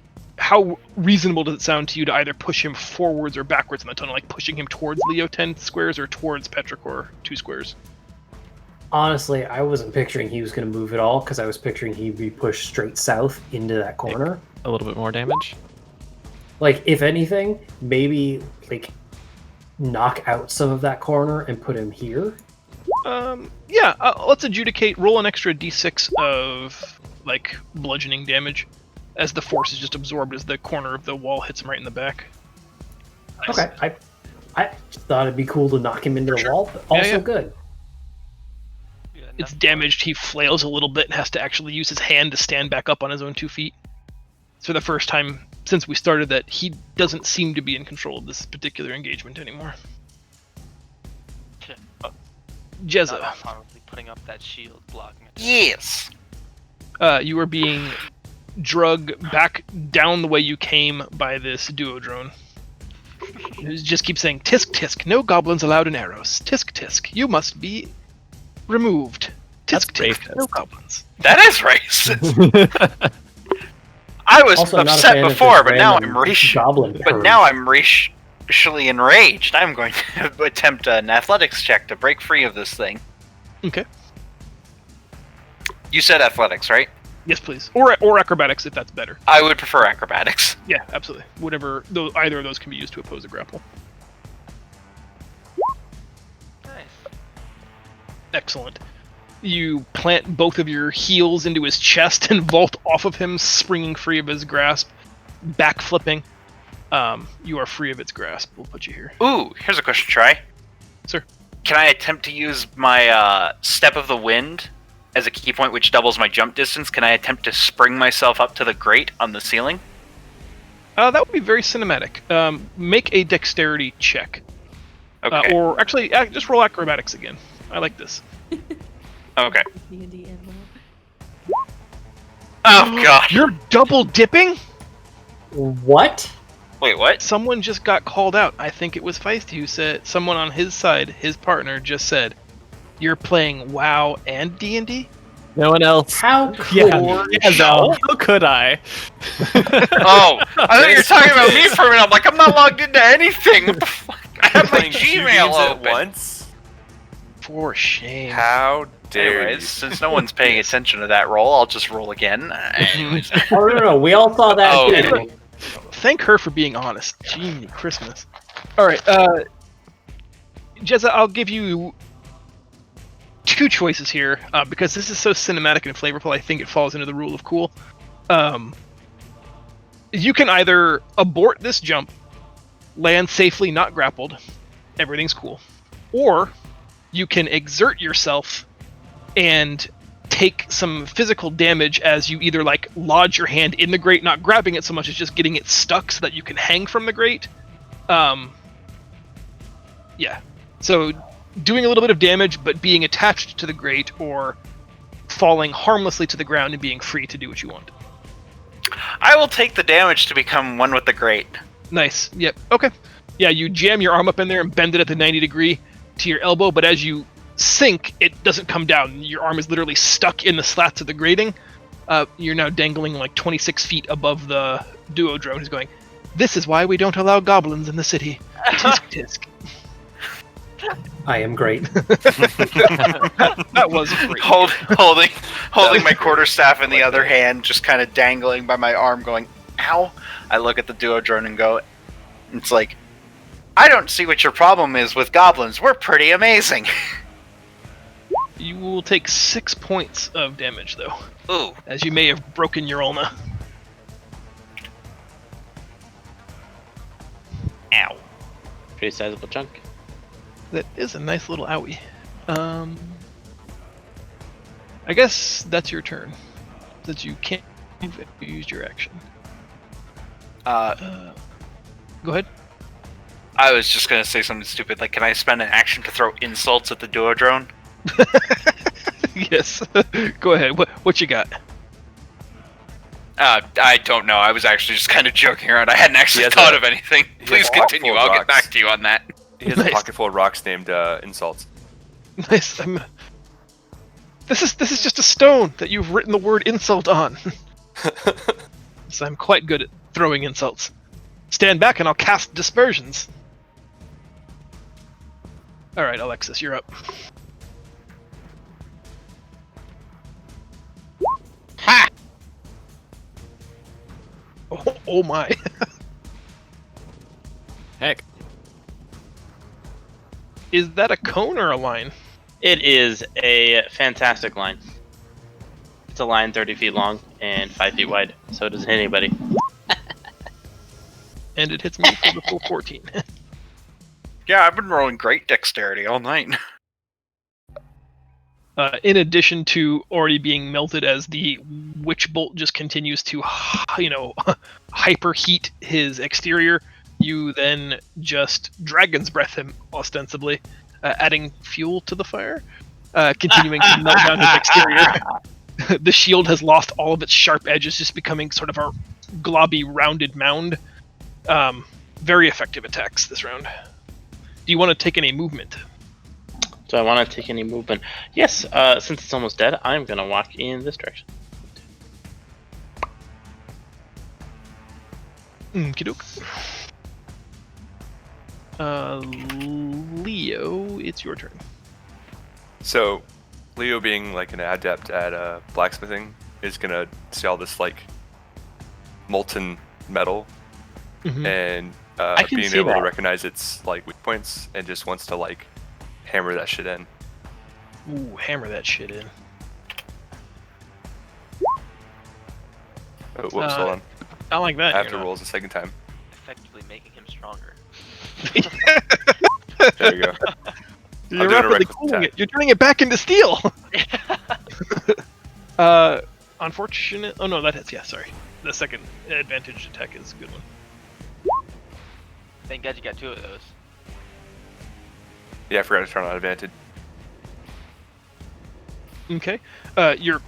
You slice into its midsection with the blow of the swing of your hammer, and because it's mostly liquid metal at this point, you tear out a molten chunk, just crudely, like using your hand into a birthday cake. You hear a faint maniacal laughter from around the blend. Around the outside? Yeah. Nice. I'm gonna yell at Petrichor to finish it off. Okay. Petrichor, it is your turn. Poke it with your stick. I shouldn't have cast that as a 2nd level spell. Probably hit myself. How many times can I use Primal Savagery? That's what level was it? Cantrip. Cantrip can be used indefinitely, once per turn forever. Cool. Then I will use that and try to finish this.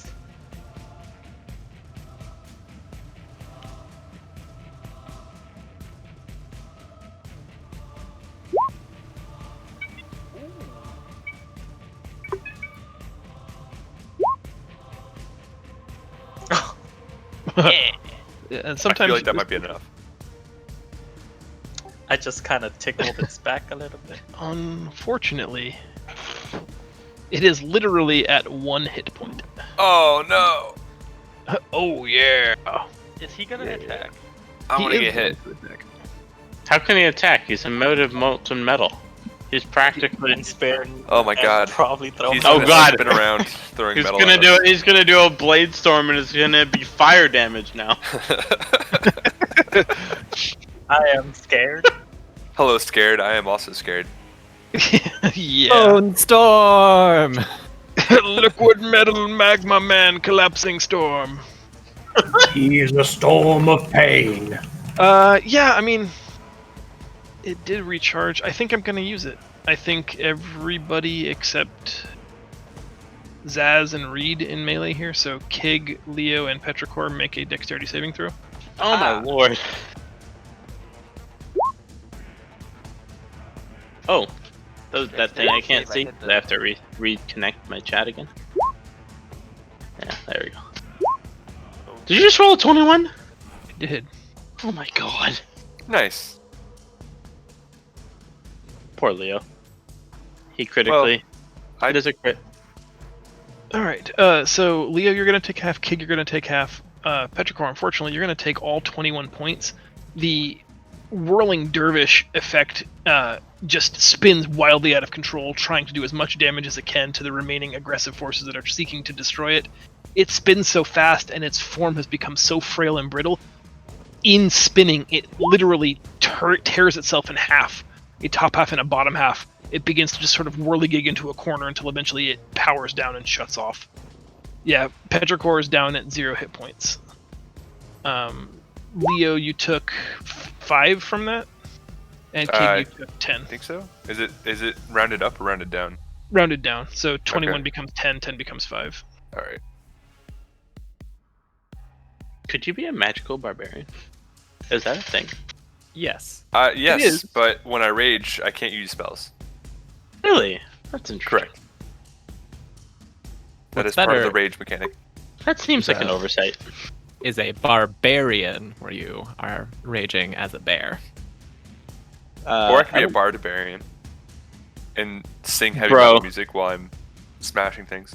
Are bard spells really actually spells though? I don't know. Probably. What if you were a barbarian, but you're actually a barbarian and all you did was sing? Hey guys, can we move on with combat? Yep. Thanks. Cool. The We're not done. other animated suit of armor, rounding the corner, just runs right into Alexis. Hello. Makes 1 attack against you for I would 13 like- points of bludgeoning, and then keeps pushing past you. I'd like to mention that I did not have a chance to move out of the way, and you moved that out of turn earlier.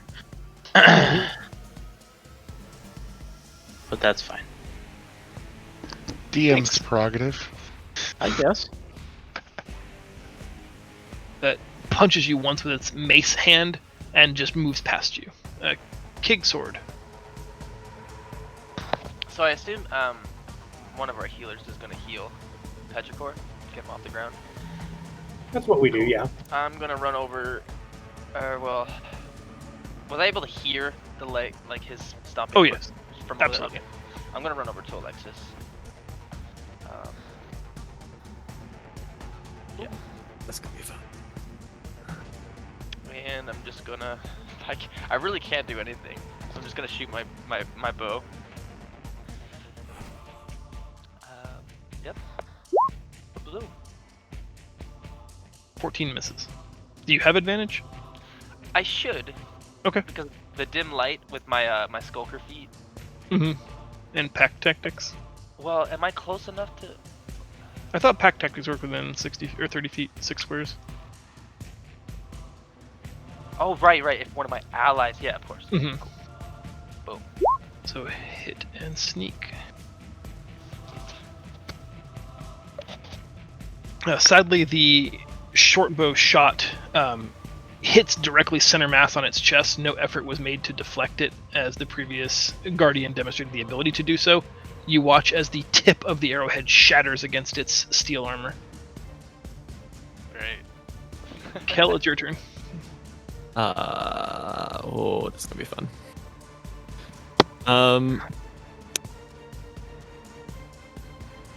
I am going to move and then ready in action. Okay. I'm going to move. Wait, how far was that? Yeah. My entourage is going to move over here and say, we've got another one coming from the south. And I'm going to ready in action for when it comes... Wait, is it in range? When it comes in range, I'm going to cast Witch Bolt on it. Okay. Reed, your turn. I step down briefly, just so I'm close enough to use my healer's kit and bring Petrichor back. Oh, Jesus Christ. Okay, you get 10 points of health back. I'm assuming you have 5 hit dice, so that's enough to get you back on your feet. And I step back into this alcove to remain out of sight as best to my ability.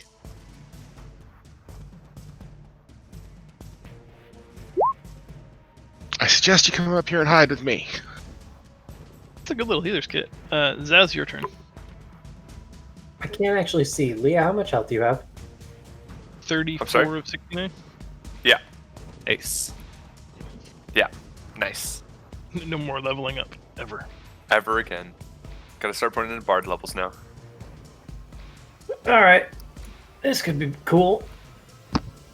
Zaz just learned a sweet new spell, so he's going to run over, still behind you, and cast Life Transference. Well, that sounds creepy. Be careful. Cool. So I take 21 damage, and you heal the pole. Oh gosh. That's pretty much what I expect to happen. It's I take damage, you take twice, or you gain twice as much. But the cool thing is, I'm now at 69 health, so nice. Nice. Nice. I swear we're adults.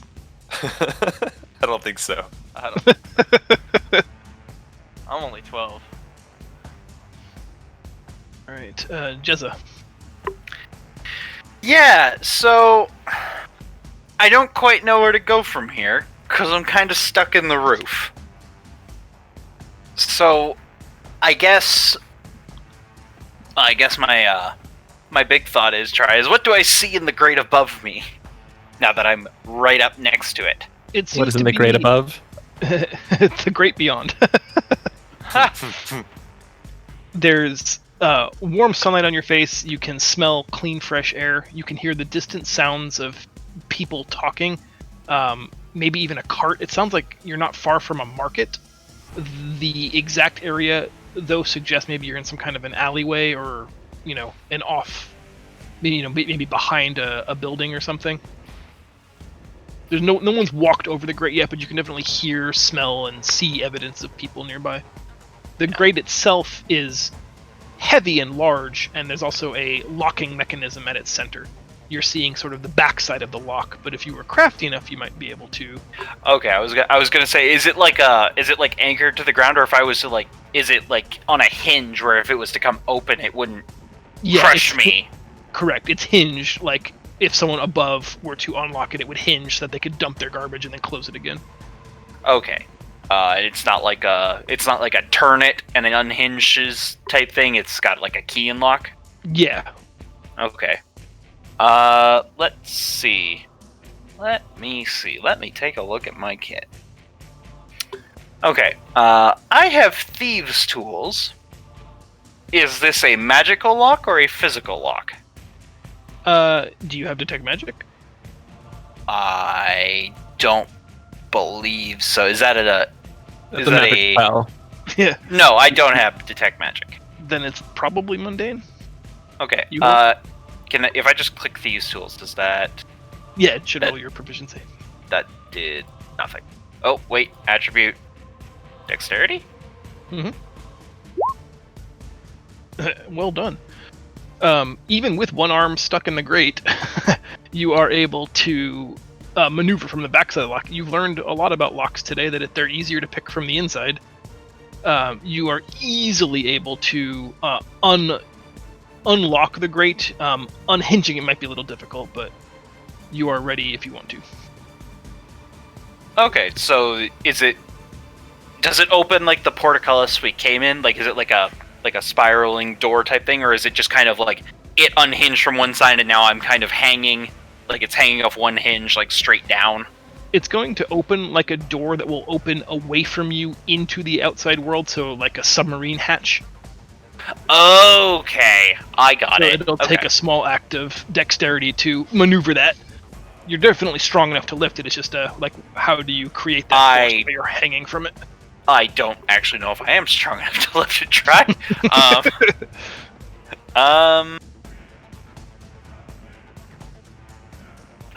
Well, one way to find out. Yeah. So is it open? Oh, by the way, real quick, is my other arm actually like broken? The one that's stuck in the grate? I mean, not in a way that's debilitating game mechanically. Okay, thank you. Damage, not broke. Okay, got it. I start yelling through the halls, I found the way out! And then I would like to... Okay, so here's a thought. I would like to, with my feet, since they're the free part, I will use my feet to wedge my quarterstaff into the walls of the grate, like in the tube part of it. And I would like to use that as a pressure point to start pushing myself up to try and pull myself free of the grate. Okay. Make an athletics check. There's no way to finesse this. You just gotta grunt it out. Or acrobatic? No, it's athletics, isn't it? It is. Okay. This is gonna be bad. You start applying significant pressure. The staff is in no danger of breaking or giving. But you're a little embarrassed that was not 100%, but a significant amount of your best effort, and it didn't budge. My arm? Wait, is what we're talking about? My arm no, didn't budge? the grate. Like you weren't able to lift the grate. Oh, okay. Or are you just trying to pry yourself free? I was trying to pry myself free there. Yeah, I'm fine with that. Okay, so I'm free there. That counts. Sure. Okay. That wouldn't take a ton of effort. Now I'd like to, because I thought there was no point in me trying to open the grate with one arm literally behind my back. Sure. So now I'm going athletics check again to try and open it, or would you say that's my Yes, action please. for the turn? That's a small action. Let's go ahead and lump it in. All right, athletics. Try to open the grate. Perfect. You are but a wee goblin lass, and sadly, so far you don't have the strength.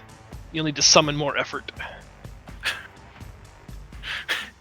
Hanging from my quarterstaff, my knees, kind of like a kid at the jungle gym. I kind of just let myself hang and just sigh. Glad you're having fun. We're dying. I can't. I don't know that. I can't. I've heard like clanging, but I've been You heard thunder. Yeah, I did. I was. You heard Leo, grieving. Yeah, that's true. Of blood. I don't know what you're talking about. I'm fine. The duodrome below you just keeps telling you, "You must come down from there now, goblin. No goblins are permitted in the city." Tisk tisk. Come down from there now. I'm waiting for it to like anchor itself into the walls and start climbing at me. Don't give him ideas. We'll pass turn to Alexis. Isn't? Oh yeah. You're gonna try to skip my turn. Anyway, Alexis is kind of rightfully pissed that I just got punched again. And so I get rightfully very angry. You're gonna hear a very large thunderclap. Thunder. You're gonna hear a very large thunderclap. Yeah.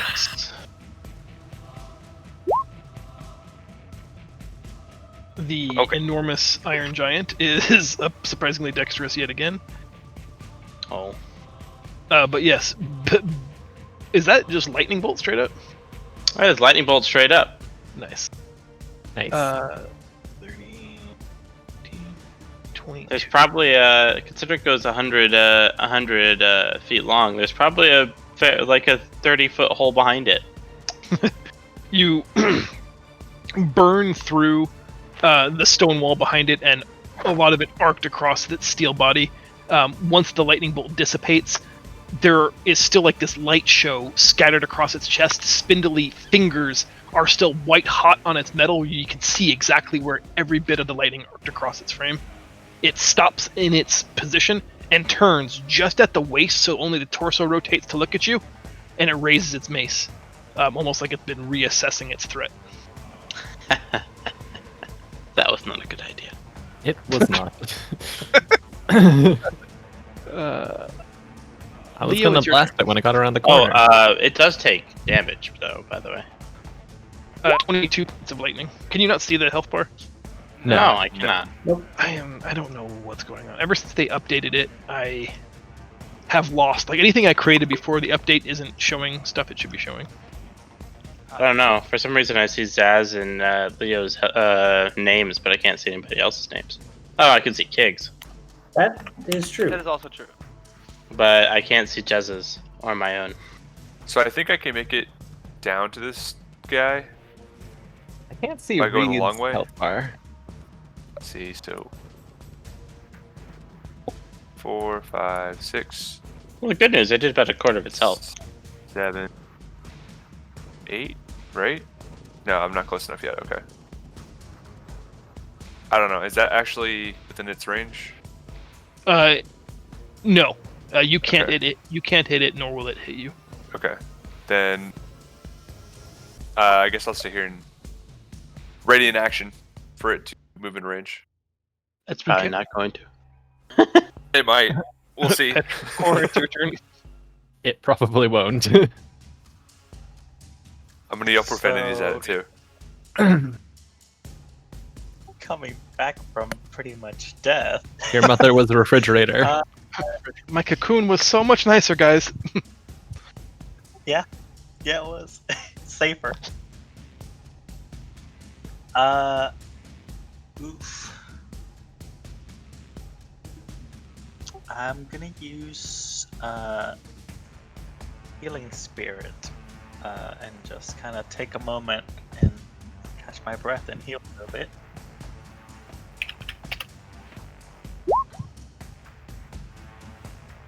Nice. It's about as good as it could get.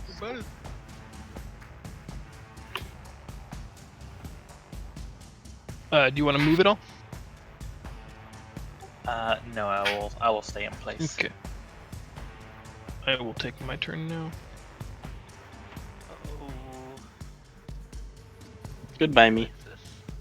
It will multi-slam, making 2 of its mace attacks against Alexis. Wow. Can't see it. 260. You don't see that? No, because I have to keep going to settings and hit reconnect. Why do you think I sound so pissed off all the time? Then you don't want to watch this part then. No, You might want to I'm look dead. away. I'm dead. I'll put my health to 0. Just at 0 HP, that's all. Yeah, the golem turned, crushed Alexis's slight frame just before she could conjure a protective shield.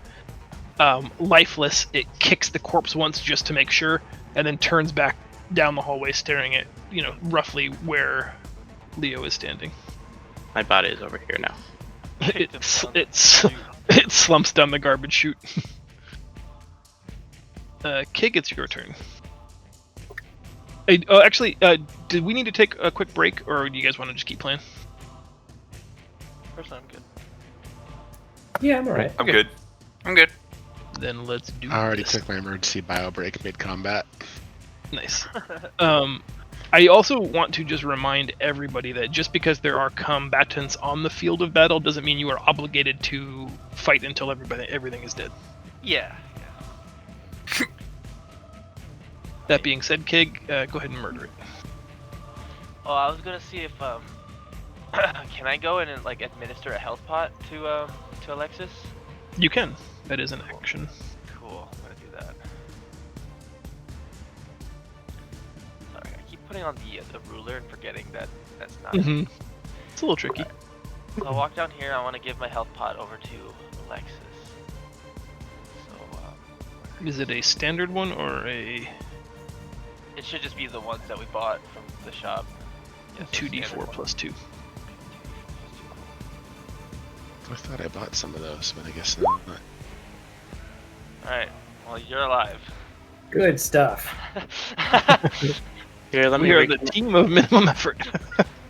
let me reconnect so I can see what's going on. Okay, cool. You received 4 hit points. Cool. Cool. So he's not after us.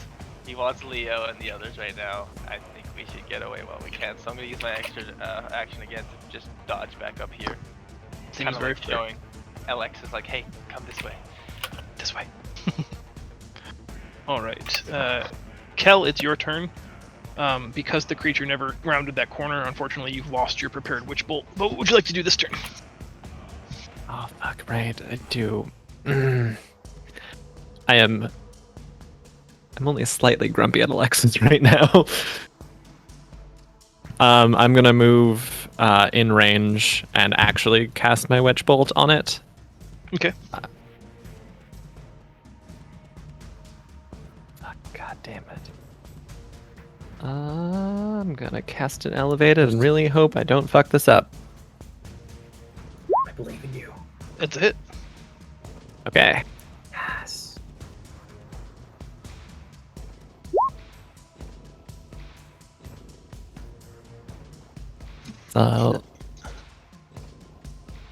However much. Low damage, 11 damage plus 50% is 16 damage. Same as before, the tethering lightning kind of illuminates the whole space here. These lime green, soft blue tendrils of lightning coil around it, superheating its exterior. We'll see what happens next turn. But getting able to freely reapply that damage is pretty sweet. Yeah. Reed, it's your turn. All right. Since I didn't hear the thing continue to come this way, I'm gonna step down and peek around the corner here, and I'm assuming I don't see it at this point, but I see my friends, and instead I'm going to stay there and ready a set of Sun Soul Strikes should the creature come within range. As you're up. All right. Zaz is wounded, so he's going to pretend to be a caster now. No more thinking for me today. We're going to 15, 30-ish to give you of this thing. And I'm going to cast Shatter. Like that. Kablamo! Oh, now my thing's being all slow and stupid. Creatures made of inorganic... I should link this whole spell. Yes. Gosh dang. Hold on. Seriously, my push talk button should not cause problems with it. There we go. Jeez! You do have disadvantage, though, as a creature made of inorganic material. Oh, the highs and the lows! First to worst! Amazing. The storm god is with you. Wow. That's amazing. RNG. That's fantastic. Alright, so roll your 3d8.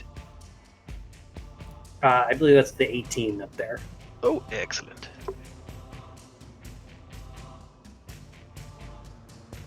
Just raucous thunder fills the room, knocking debris loose from the ceilings. Dried particulates. Remember that time that they were like, hey, Zaz, roll stealth. Booyakasha! Yeah, the resonating blast of sound cracked portions of its armor. There's now this jagged, crisscross, almost Harry Potter type scar down most of the polished portion of its face mask.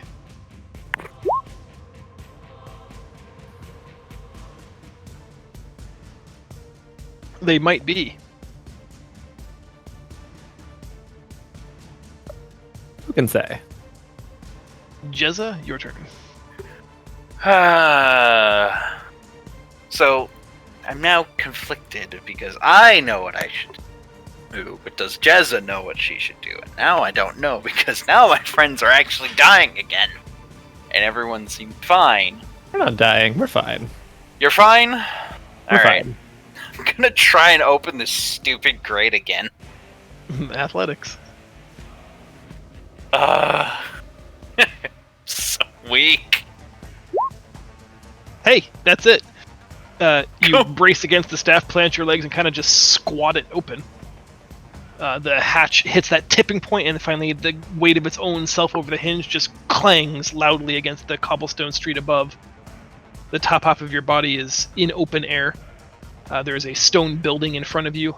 Just beyond it, you can see a small alleyway, and you can smell the sweet smells of some kind of maybe farmer's market. Oh, snap. Okay. Would I know, now that I'm above, is there any way, like, a normal door that to like enter this area that would like shut the defenses down or anything? Do I see anything of that like? Nothing like that immediately, no. Okay. This is kind of what you're seeing, Sventis. Okay. I feel like I'm not going to be very well liked if I pop up in there, so I'm gonna use, or the hatch is all the way open, right? Like unless someone comes by and closes it, it's not gonna close itself. That is correct.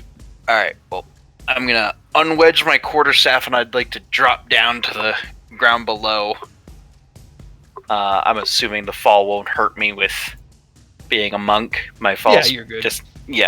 So do that, and then I'm gonna move 1, 2, 3, 4, 5.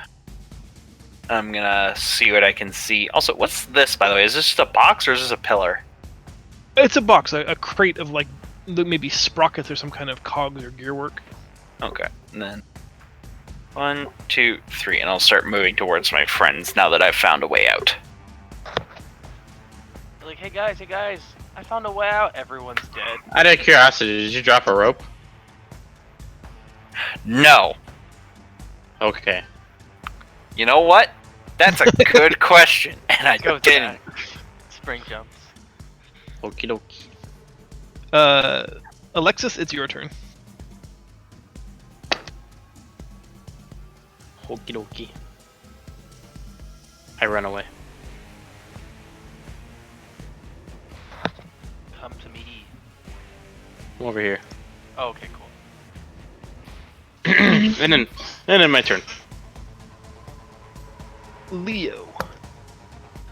All right, I'm gonna move into range, and I'm gonna attack it twice because I forgot I have an extra attack now that I haven't been using at all. Tisk. Tisk indeed. Hit. And I'm gonna hit him again.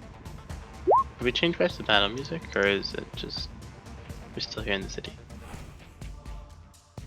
Battle music for me. I hear That's battle music for me. Okay, that's fine. I just hear the large city music sound. This is great. I'm sorry you're having such a hard time with the client today. Oh, it's been doing that for the last 3 sessions. Ooh. That's so peculiar, honestly. Yeah, I have no idea. Lamb away at it with the mantle, but as expected, like only through sheer force of rage alone are you managing to even scratch this thing. Of course. But where there's a will, there's a way. But where there's a hammer, there's a way. That is true. So, healing spirit should still be active as it heals at least 2 times, or a minimum of 2 times. So I'll take another heal from that. Nice. Freebie! Okay, and that one just counts as a free heal, right? It's not like an action. I'd have to look at that. I can't remember if it's a bonus. It's definitely not an action, but I can't remember if it's a bonus or not. Well, it does require concentration up to 1 minute, so should I just take it as my action? No, it's not your action. No action required, yeah. You just have to be within its radius, and the spirit will heal somebody within that radius for a d6 each turn. Okay, I don't believe I can see this thing, but I see this gathering. Still, I would like to just kind of move around here, not exactly in the front, and not exactly in the right in the don't kill me first middle. right. And I will wait and see what happens. Okay. Heal somebody or heal everybody? I thought it was a targeted effect. Yeah. Okay. Yeah, whenever you or a creature you can see moves into the spirit space for the first time on a turn or starts its turn there. Oh, it is. So anybody that starts their turn adjacent to the spirit will actually have to make a token for your spirit. So does that mean I got some healing too? Yeah, 1d6. Yay. I click it, right? Yeah, that's fine with me. Nice. Oh, you get the good. 6 healing. Thanks. Oh my goodness. I think a hit and a miss against Leo. Who's that 9, against me? You become 4. Okay, sweet. So I like sidestep it and then get smacked in the tummy. You completely sidestep the overhand mace smash into the ground, and when it tries to hit you with the shield, you're able to get the manville up, stopping most of the blow, but the tiniest bit of it just kind of grazes your forehead.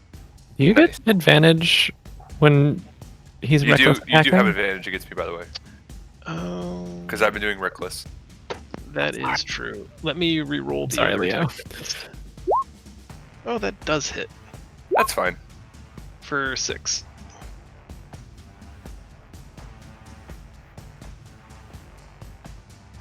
Just want to keep us honest.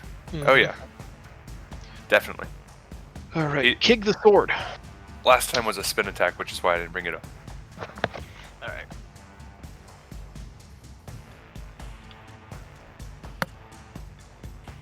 I'm just gonna go in with the bow. As kick the sword. With the bow. Bubble am. Hit. Nice. I'll take it. As per the last attack, the arrowhead doesn't penetrate at all. This one slightly dented the back of its breastplate, and the arrow just kind of falls limply to the ground. Seemingly a very ineffective attack. Yeah. Not much I can Even do. with your clever placement. The creatures like this that have a resistance to certain types of weapons, like it's sometimes helpful to try either different types, whether it be cutting or bashing, piercing versus slashing, or like magical versus not magical. Yeah, unfortunately, all I have is 5 piercing attacks. So. What about the trident? I'm just saying also one of good. those piercing attacks is also magical, though. I used it. On Right, the but I'm two saying, eyeball. right, I'm not talking about its once per day ability. It's still a magic weapon for the purposes of overcoming damage resistance. Oh, is it? I just figured it was physical unless I used the command word. Okay. Well, I know. Little Man, rainbow. Yeah. All right, Kel, you're up. You want to guess what I'm gonna do? I'm going to assume sustain that witch bolt. Oh fuck yeah, I am.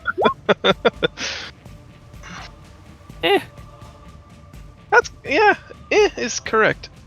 Slightly better than before, but yeah. Like excited about the 10, not so much about the 2. But 18 lightning damage does a body good. You maintain it. The red hot parts of it are now white hot and starting to drip liquid metal onto the floor. It is disquieting to everyone except Leo, who finds it bizarrely homey. Reed Greenbottle. Having not been able to use my held action, I'm going to go ahead and move forward. Is that still line of sight? Yep. Okay, and I'm going to attack. Little Chun-Li style. Spend a little key point to do a true flurry of blows with my radiant sunbolts. A little bit of Tora.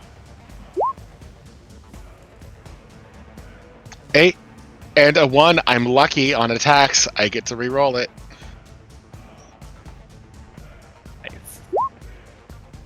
Nice. So 2 hits, 2 misses. No, excuse me, 3 hits, 1 miss. Math is hard.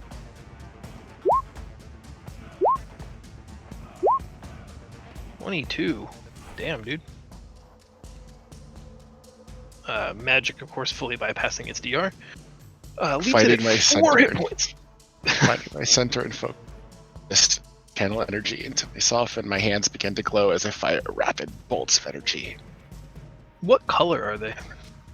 Oh, they are golden yellow color. Like small suns. Yes. Son of the soul of the sun. Sun soul. Was the color of my lightning the Maldraxxus colors? That was what you kind were of my. imagining? That was like, yeah. If I had to choose the color palette, yeah, I like the Maldraxxus. I'm okay with that. Runeblade energy, yeah. All right, Zaz, it falls to you once again to save the day. Well, here we go. Just make some loud noises. I'm pretty much doing exactly the same thing as before. Hey, man. And also, consistency is key. Yeah, and I think the most important thing is that crate behind it. Screw that crate. Fuck the police. It's a 10-foot explosion, so hit the golem, hit the crate. Save the cheerleader or something. Got it. I might be like, oh, there it is. Okay. Oh, I was too busy describing. That's the best part. I don't know if that's good enough or not. Oh, 13. Yeah, it is. Yep. So you take half of that, which is probably Which is 4. exactly the number of hit points I had remaining. Wait, doesn't it And have also- disadvantage? It does have disadvantage.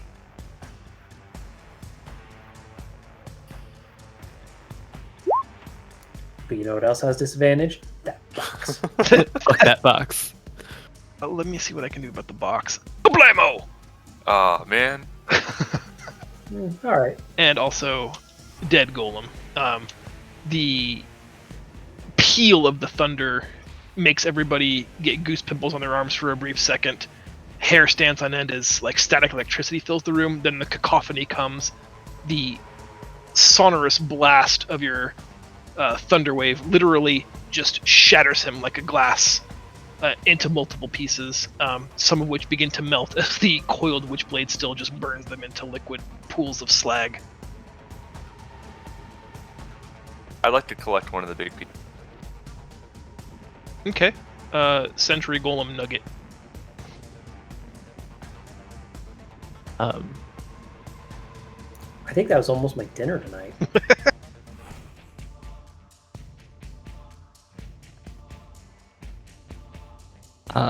Can I poke around at the remains of them with Arcane check to see if I can learn anything from them? Since I assume that they're arcane. Absolutely. Heck. That sure is some metal. Yeah, it's hot when you touch it, guys. Owie! Hot metal go burn. Yeah, you're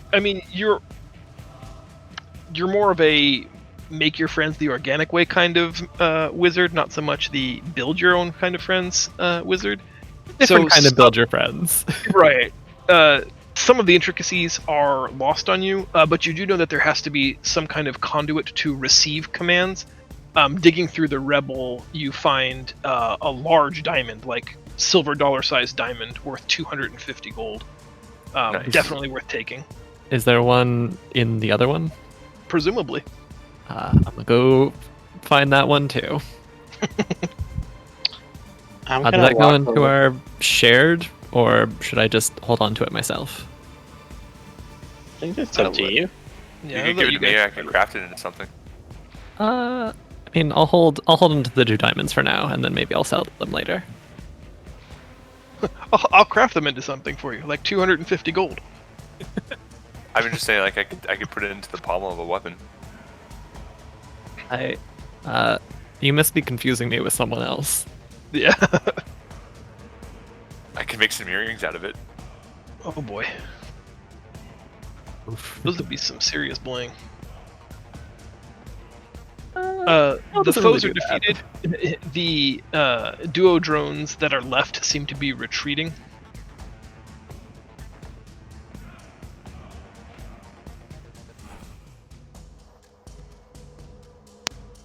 What do we want to do next? I stand in the middle and I said, I found a way out! We need a rope! I mean, I think we should investigate the rest of this area to see if there is maybe a better way out. Do you have a rope? I have a rope. Nope! We all have rope. No, we don't all have rope. It depends on if you have the Adventurers or the Dungeoneers kit. Some of us do have rope. I bought silk rope. Just enough to hang yourselves. I would like to see if there's a different way out of here than up the grate via rope. I'm gonna head over this direction. Okay, in the interest of saving time, let's just have one person make a investigation check, kind of scouring. A +7. That seems pretty good. Do it. We break up into teams. You guys scout each of the quadrants roughly. On the far western side, Kel discovers a doorway. It is closed but not locked. It leads you through a small narrow corridor. There are parts lined up all along it that look like they are used to like replace or repair the duo drones. There's a guard station that is currently unmanned, and a large steel door that opens. I'm assuming we're gonna move forward. Yeah. Yes. Opens onto the city streets here. There's a sign on the door that says refuse and discard. But you are otherwise in this open air market on the Make sure it doesn't just say trash, trash, trash. Trash, trash, trash. And also robot dicks. Mm-hmm. Can't forget That's true. those. Duo drone dongers. It's gonna be my new WoW character name. I imagine none of us fit in. We stand out like Especially sore thumbs. Jezza. Speak for yourself. Regarding Jezza, I'm pretty sure I fit. I'm pretty fine. since those robots were all about getting rid of her, maybe I'm going to pretend that Jezza is my child with a weird skin condition. No, I just don't think they like me here. But if they don't see me, then they don't know I'm here. Can we stuff Jezza like under Theo's apron or something? What? It's pretty stinky down there. Can we hide Jezza in a backpack? Yeah, Like Yoda? like Yoda. I have a terrible idea. Jezza, stand on my shoulders. We can wear a trench coat. Yeah, and then put like a big cloak over both Reed and Jezza. Nice. But make Reed the top half, and then Jezza just wear some. Jezza, how do you feel about the smell of decaying flesh? Actually, just bones. I think we can hide Jezza in the skeleton. Oh, that's amazing. I have another idea. How about you just put me on a roof, and I'll follow you that way? Jezza's like, let's stand up to racism instead. It's not nearly as fun. Yeah. We don't want you to get boned. Very funny. I mean, Kel definitely wants him to get boned. I think everyone should get boned at least once. I'm Alright, so the munching plan into the is microphone.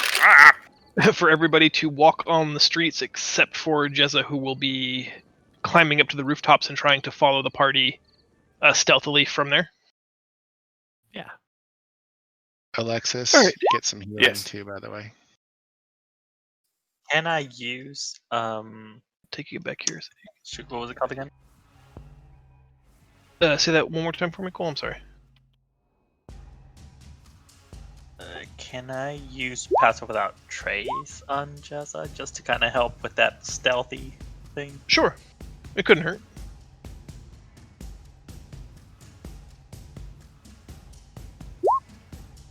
And while we're here, Jezza, can I get a stealth check just to sort of represent your general evading sight abilities? Alright, so does that mean because of Pass Without Trace, I now have a +10 to my roll?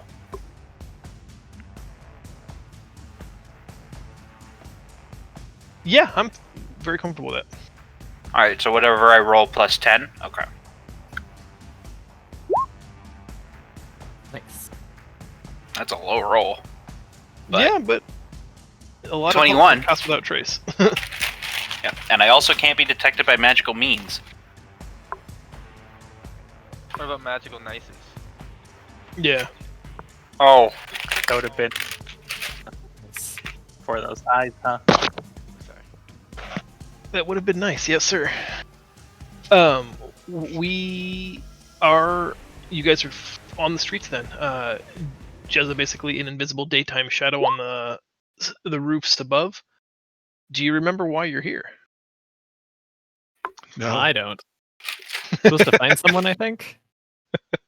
We're supposed to get the MacGuffin. Nice. The mission that you were charged with by Queen Gwendolyn or Queen Gwendolyn of Pendilor, I like it, was to arrive here ahead of her and the envoy to investigate at the Athenaeum.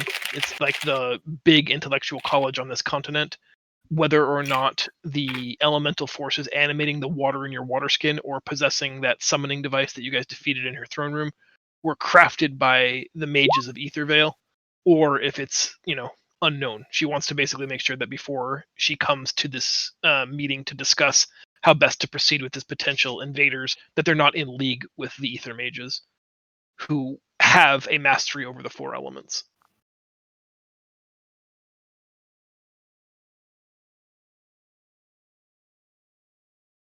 One second, my thing isn't loading. Kig's hungry, personally. Kig wants some food.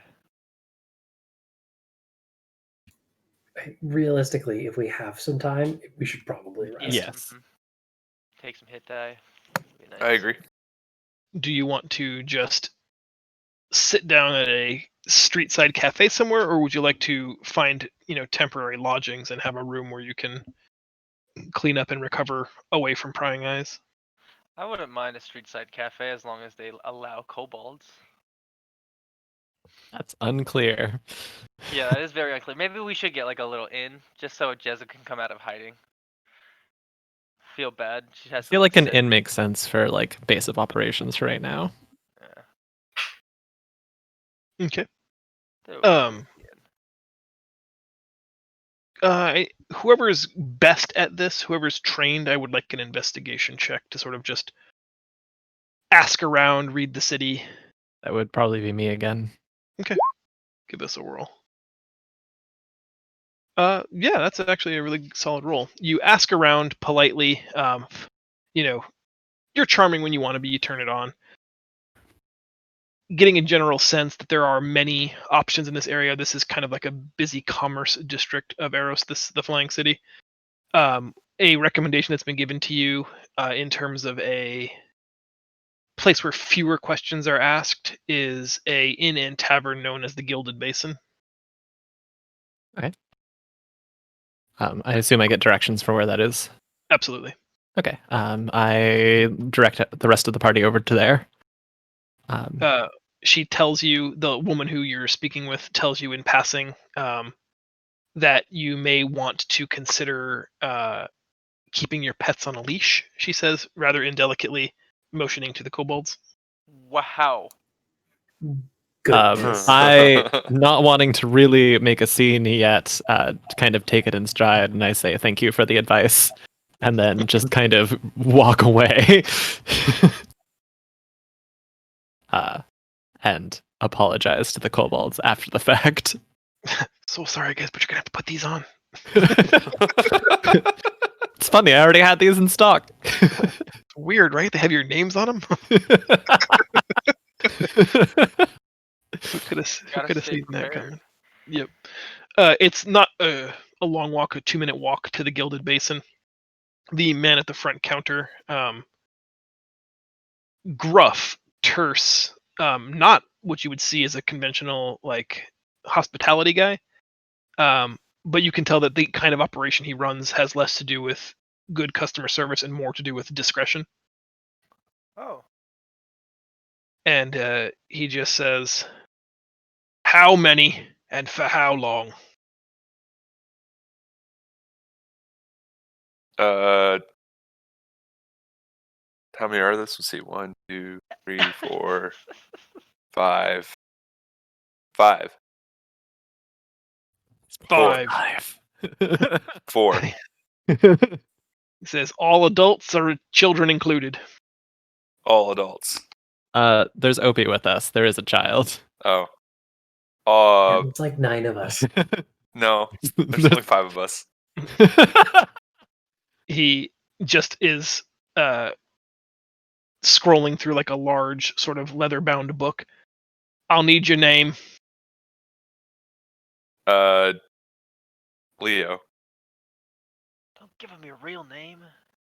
Leo, only dwarf in the world named Leo. Yes. I'll just jot that down here. Purpose? My own. Business? Very Sleep. well. Another discreet patron. That'll be 36 gold. Yeah. How about 15? Trying to haggle with this man. He points at the rate sheet and says, where it does say 15 gold per night. He says that's for upstanding citizens with known business. Discretion costs extra.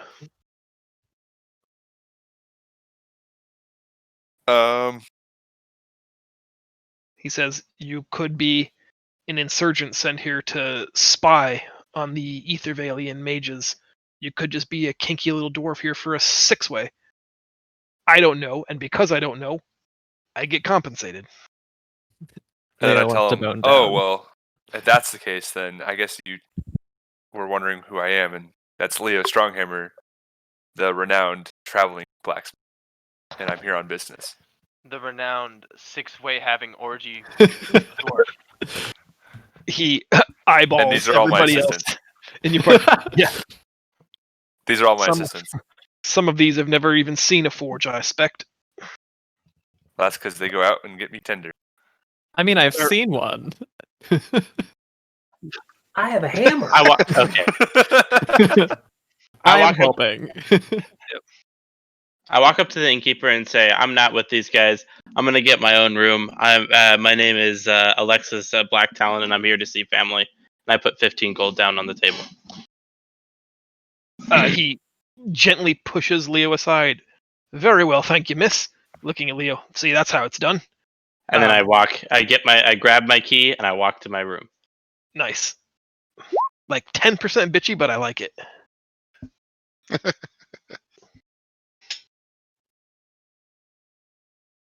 And I dragged Jezza with me. Nice. I'm literally not in the building. I'm standing on the roof of this thing. That's right. I motion at you that come in here. He just asks you to make your mark in the book, and he says he doesn't know what you're really doing here, but just please clean up once you're done. Okay. I guess I handed 15 gold.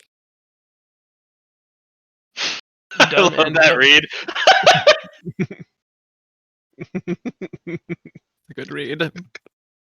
Good read. Yeah, nobody seems to have a problem with Reed. For some reason, halflings are universally well liked. They're cute. I don't know, man. I feel 15 like gold. you guys are pretty cute. The Leo's 15 gold covers everybody for the night. Got it. You are assigned a large room. It is mostly one space with just a curtained off, bathing private area. But it is ample. Several stacked bunk beds. You guys are free to heal, recover, regroup, and come up with a plan for what you want to do moving forward. Cool. Nice. Is that a good place to stop for the night? Bunk Yes. beds. I don't often get to sleep up It'll be high. about 3 hours. And I immediately jump up to the top bunk. Boom. Can you reach the top bunk? I am a monk. I can reach the top bunk. If you're doing a long Uses rest, a you key don't point. need to do. Yeah, he might reach the top bunk. What about the top bunk? Why? Well, now that's getting personal. Yeah.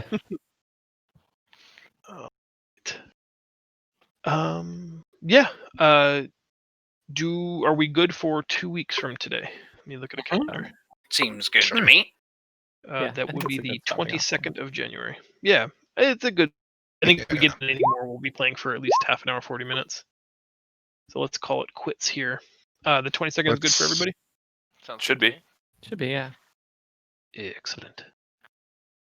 John, what is Electrum and what is it spent on? Electrum is currency. It is spent on whatever you would spend gold on, but at a rate of 10 to 1. Oh.